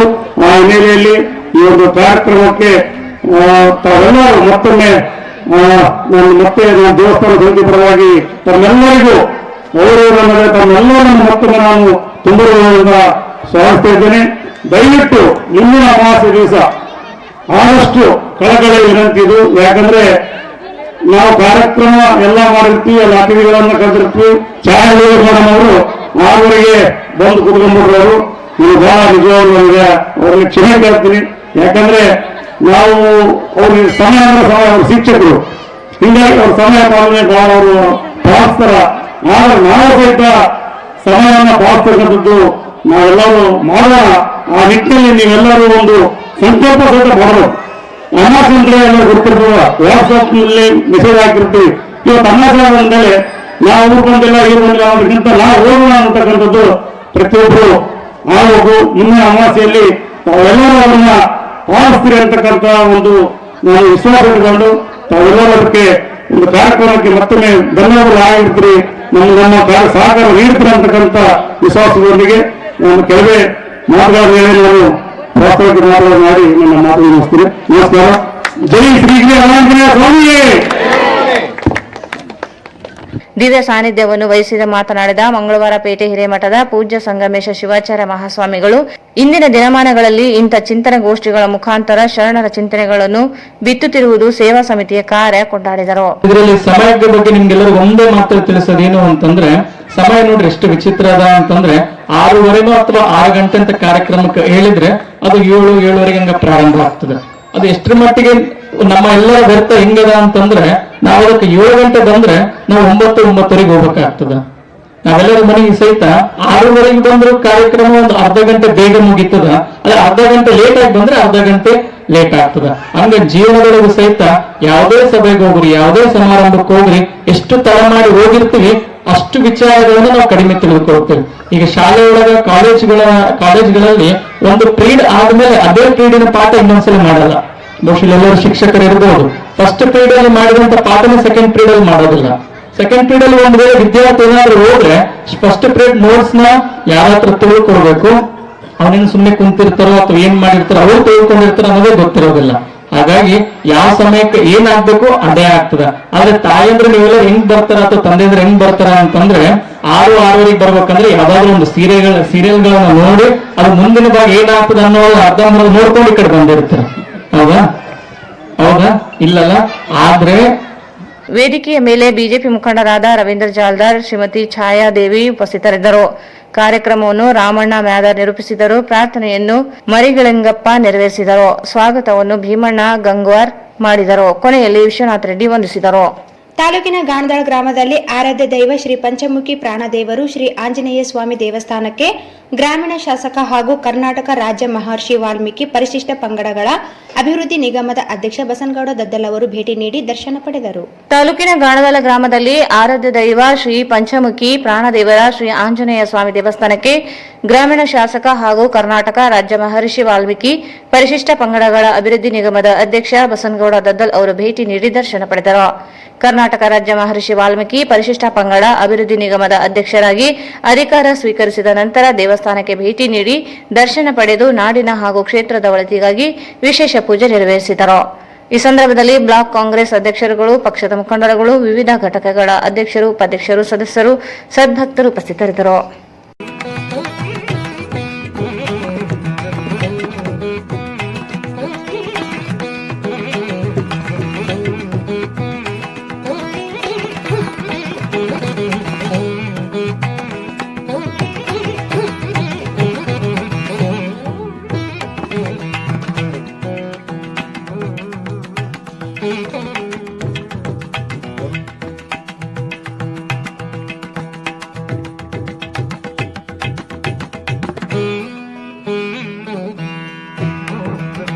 ಮಕ್ಕಳಲ್ಲಿ ಮಾನವೀಯ ಮೌಲ್ಯಗಳು ಹಾಗೂ ನೈತಿಕ ಮೌಲ್ಯಗಳನ್ನು ಬೆಳೆಸಿದಾಗ ಮಾತ್ರ ಉತ್ತಮ ಸಮಾಜವನ್ನು ನಿರ್ಮಾಣ ಮಾಡಲು ಸಾಧ್ಯವೆಂದು ಅಪರ ಜಿಲ್ಲಾಧಿಕಾರಿ ಡಾಕ್ಟರ್ ಕೆಆರ್ ದುರ್ಗೇಶ್ ಅವರು ಹೇಳಿದರು. ಮಕ್ಕಳಲ್ಲಿ ಮಾನವೀಯ ಮೌಲ್ಯಗಳು ಹಾಗೂ ನೈತಿಕ ಮೌಲ್ಯಗಳನ್ನು ಬೆಳೆಸಿದಾಗ ಮಾತ್ರ ಉತ್ತಮ ಸಮಾಜವನ್ನು ನಿರ್ಮಾಣ ಮಾಡಲು ಸಾಧ್ಯವೆಂದು ಅಪರ ಜಿಲ್ಲಾಧಿಕಾರಿ ಡಾಕ್ಟರ್ ಕೆಆರ್ ದುರ್ಗೇಶ್ ಹೇಳಿದರು. ಅವರು ನಗರದ ಪಂಡಿತ್ ಸಿದ್ದರಾಮ ಜಂಬಲ್ದಿನ್ನಿ ರಂಗಮಂದಿರದಲ್ಲಿ ಜಿಲ್ಲಾಡಳಿತ, ಜಿಲ್ಲಾ ಪಂಚಾಯತ್, ನಗರಸಭೆ ಹಾಗೂ ಕನ್ನಡ ಮತ್ತು ಸಂಸ್ಕೃತಿ ಇಲಾಖೆ ವತಿಯಿಂದ ಹಮ್ಮಿಕೊಂಡಿದ್ದ ಕಾಯಕ ಶರಣರ ಜಯಂತಿ ಕಾರ್ಯಕ್ರಮವನ್ನು ಜ್ಯೋತಿ ಬೆಳಗಿಸುವುದರ ಮೂಲಕ ಉದ್ಘಾಟಿಸಿ ಮಾತನಾಡಿದರು. ಇತ್ತೀಚಿನ ತಂತ್ರಜ್ಞಾನ ಯುಗದಲ್ಲಿ ಮಕ್ಕಳು ದೇಶದ ಸಂಸ್ಕೃತಿ, ಕಲೆ, ಸಾಹಿತ್ಯದ ಬಗ್ಗೆ ಹೆಚ್ಚಿನ ಆಸಕ್ತಿ ತೋರುತ್ತಿಲ್ಲ. ಜೊತೆಗೆ ಮಕ್ಕಳಲ್ಲಿ ಮಾನವೀಯ ಮೌಲ್ಯಗಳ ಕೊರತೆಯಾಗುತ್ತಿದ್ದು, ಮಕ್ಕಳಲ್ಲಿ ಉತ್ತಮ ಶಿಕ್ಷಣದ ಜೊತೆಗೆ ಮಾನವೀಯ ಮೌಲ್ಯಗಳನ್ನು ಬೆಳೆಸಬೇಕು ಮತ್ತು ಹಿಂದೆ ಶರಣರು ಸಮಾಜಕ್ಕೆ ನೀಡಿದ ಉತ್ತಮ ಮಾರ್ಗದಲ್ಲಿ ನಡೆಯಬೇಕು ಎಂದು ತಿಳಿಸಿದರು. ಜಿಲ್ಲಾ ಹೆಚ್ಚುವರಿ ಪೊಲೀಸ್ ಅಧೀಕ್ಷಕ ಶಿವಕುಮಾರ್ ಮಾತನಾಡಿ, ಸಮಾಜವನ್ನು ಕಲ್ಪಿಸಿಕೊಡುವ ಜವಾಬ್ದಾರಿ ಪ್ರತಿಯೊಬ್ಬರದ್ದಾಗಿದ್ದು, 12ನೇ ಶತಮಾನದಲ್ಲಿ ಹಲವು ವಚನಕಾರರು, ಶರಣರು, ಸಂತರು ಸಮಾಜದಲ್ಲಿ ಜಾತಿ, ಲಿಂಗಭೇದ ಸೇರಿದಂತೆ ಇನ್ನಿತರ ಕೆಟ್ಟ ಆಚಾರಗಳನ್ನು ಕಳಚಿ ಸಮಾಜದಲ್ಲಿ ಮಾನವೀಯ ಮೌಲ್ಯಗಳಿಂದ ಸಮಾಜವನ್ನು ಕಟ್ಟುವಲ್ಲಿ ಹೊಸ ಕ್ರಾಂತಿಯನ್ನು ಸೃಷ್ಟಿಸಿದ್ದರು ಎಂದು ಹೇಳಿದರು. ನಿವೃತ್ತ ಶಿಕ್ಷಕ ರಾಮಸ್ವಾಮಿ ನುಲಿ ಅವರು ಉಪನ್ಯಾಸ ನೀಡಿ ಶರಣರನ್ನು ಸ್ಮರಿಸುವುದು ಮತ್ತು ನೆನೆಯುವುದು ಪುಣ್ಯದ ಕಾರ್ಯವಾಗಿದ್ದು, ಪ್ರಸ್ತುತ ಕಾಲಘಟ್ಟದಲ್ಲಿ ಮಕ್ಕಳಲ್ಲಿ ಶರಣರ ಸಂಸ್ಕೃತಿಯ ಪರಿಕಲ್ಪನೆಯ ಪರಿಚಯವೇ ಇಲ್ಲದಂತಾಗಿದೆ. ಶರಣರ ಚರಿತ್ರೆಯನ್ನು ಮರೆತು ಇಂತಹ ವೇದಿಕೆಗಳಲ್ಲಿ ಒಂದು ದಿನದ ಕಾರ್ಯಕ್ರಮಕ್ಕೆ ಸೀಮಿತಗೊಳಿಸಿದ್ದೇವೆ. ಆದ್ದರಿಂದ ಮಕ್ಕಳಲ್ಲಿ ಸಾಹಿತ್ಯ, ಶರಣ ಪರಿಕಲ್ಪನೆಯನ್ನು ಬೆಳೆಸಲು ಪ್ರತಿಯೊಬ್ಬರು ಶ್ರಮಿಸಬೇಕೆಂದು ಹೇಳಿದರು. ಹಿರಿಯ ಸಾಹಿತಿ ವೀರ ಹನುಮಾನ್ ಅವರು ಕಾಯಕ ಶರಣರು ಎಂಬ ಪುಸ್ತಕವನ್ನು ಲೋಕಾರ್ಪಣೆಗೊಳಿಸಲಾಯಿತು. ಕಾರ್ಯಕ್ರಮಕ್ಕೂ ಮೊದಲು ನಗರದ ಡಾಕ್ಟರ್ ಬಿಆರ್ ಅಂಬೇಡ್ಕರ್ ವೃತ್ತದಿಂದ ನಗರದ ಪಂಡಿತ್ ಸಿದ್ದರಾಮ ಜಂಬಲ್ದಿನ್ನಿ ರಂಗಮಂದಿರದವರೆಗೆ ಕಾಯಕ ಶರಣರ ಭಾವಚಿತ್ರದ ಮೆರವಣಿಗೆ ನಡೆಯಿತು.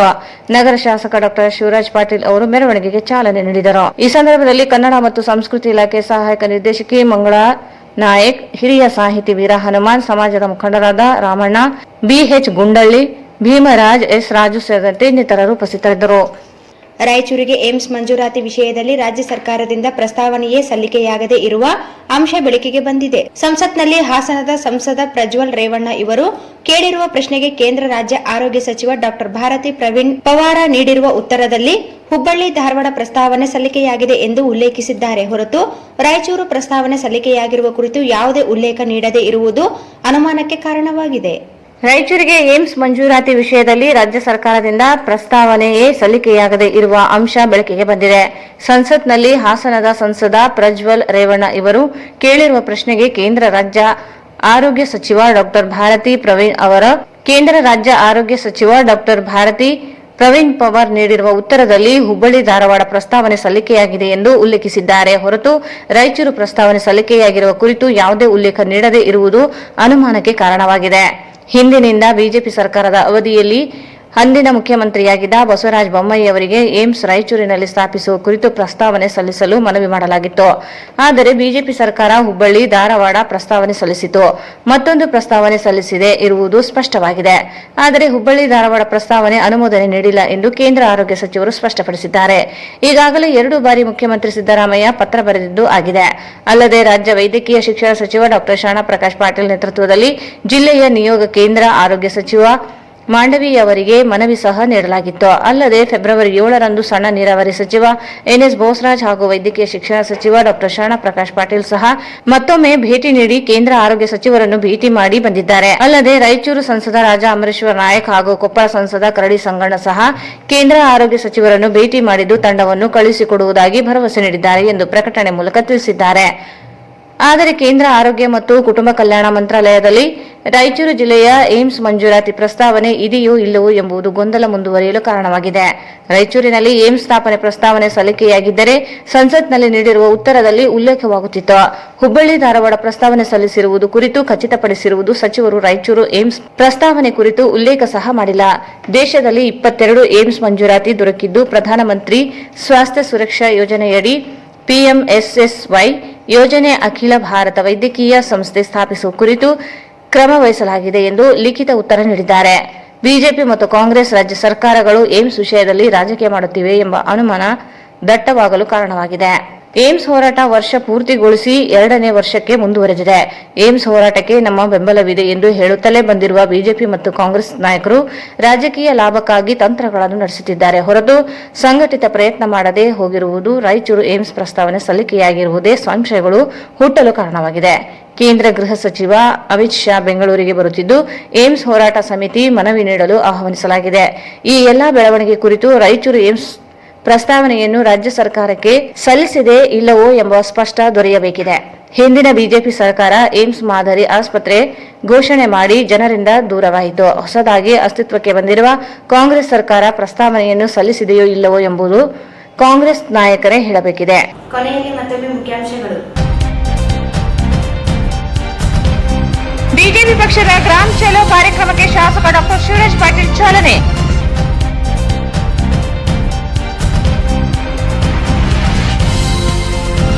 ಮತ್ಸ್ಯ ಸಂಪದ ಜಾಗೃತಿ ಅಭಿಯಾನಕ್ಕೆ ಚಾಲನೆ. ಮೀನು ಕೃಷಿ ರೈತರ ಆರ್ಥಿಕ ಭದ್ರತೆಗೆ ಸಹಕಾರಿ ಕೆಸಿ ವೀರಣ್ಣ.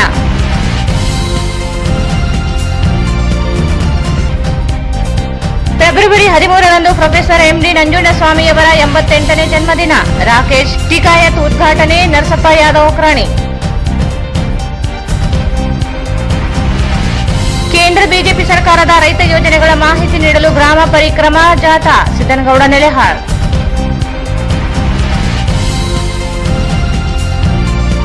ಶಾಂತರಸ ಡಾಕ್ಟರ್ ಚೆನ್ನಣ್ಣ ವಾಲೇಕರ್ ಹೆಸರಿನಲ್ಲಿ ಸರ್ಕಾರ ಪ್ರತಿಷ್ಠಾನ ಸ್ಥಾಪಿಸಲಿ. ಕಲ್ಯಾಣ ಕರ್ನಾಟಕ ಅಸಮತೋಲನ ನಿವಾರಣೆ ಮಾಡಲಿ. ಡಾಕ್ಟರ್ ರಾಮಸ್ವಾಮಿ ಕುಲಕರ್ಣಿ.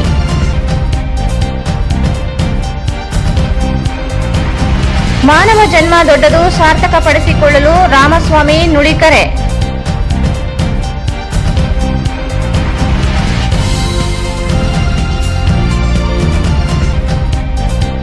ಗಾಣದಾಳ ಪಂಚಮುಖಿ ಆಂಜನೇಯ ಸ್ವಾಮಿ ದೇವಸ್ಥಾನಕ್ಕೆ ಬಸನಗೌಡ ದದ್ದಲ್ ಭೇಟಿ.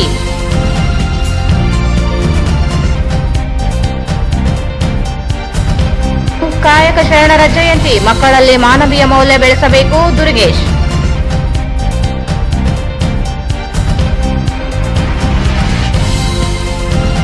ಮತ್ತು ಏಮ್ಸ್ ಮಂಜೂರಾತಿಯಲ್ಲಿ ಮುಂದುವರೆದ ಗೊಂದಲ. ರಾಯಚೂರು ಏಮ್ಸ್ ಪ್ರಸ್ತಾವನೆ ಸಲ್ಲಿಕೆಯಾಗಿರುವುದೇ ಅನುಮಾನ. ಇಲ್ಲಿಗೆ ವಾರ್ತಾ ಪ್ರಸಾರ ಮುಕ್ತಾಯವಾಯಿತು. ಮುಂದಿನ ವಾರ್ತೆಗಳೊಂದಿಗೆ ಮತ್ತೆ ಭೇಟಿಯಾಗೋಣ. ವಂದನೆಗಳು.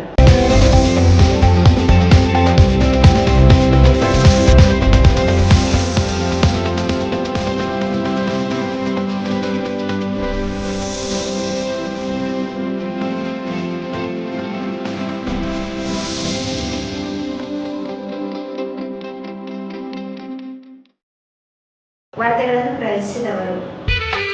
Visit TTB Jewel Palace, Udayanagar, Station Road, Raichur. Mobile 8123535300.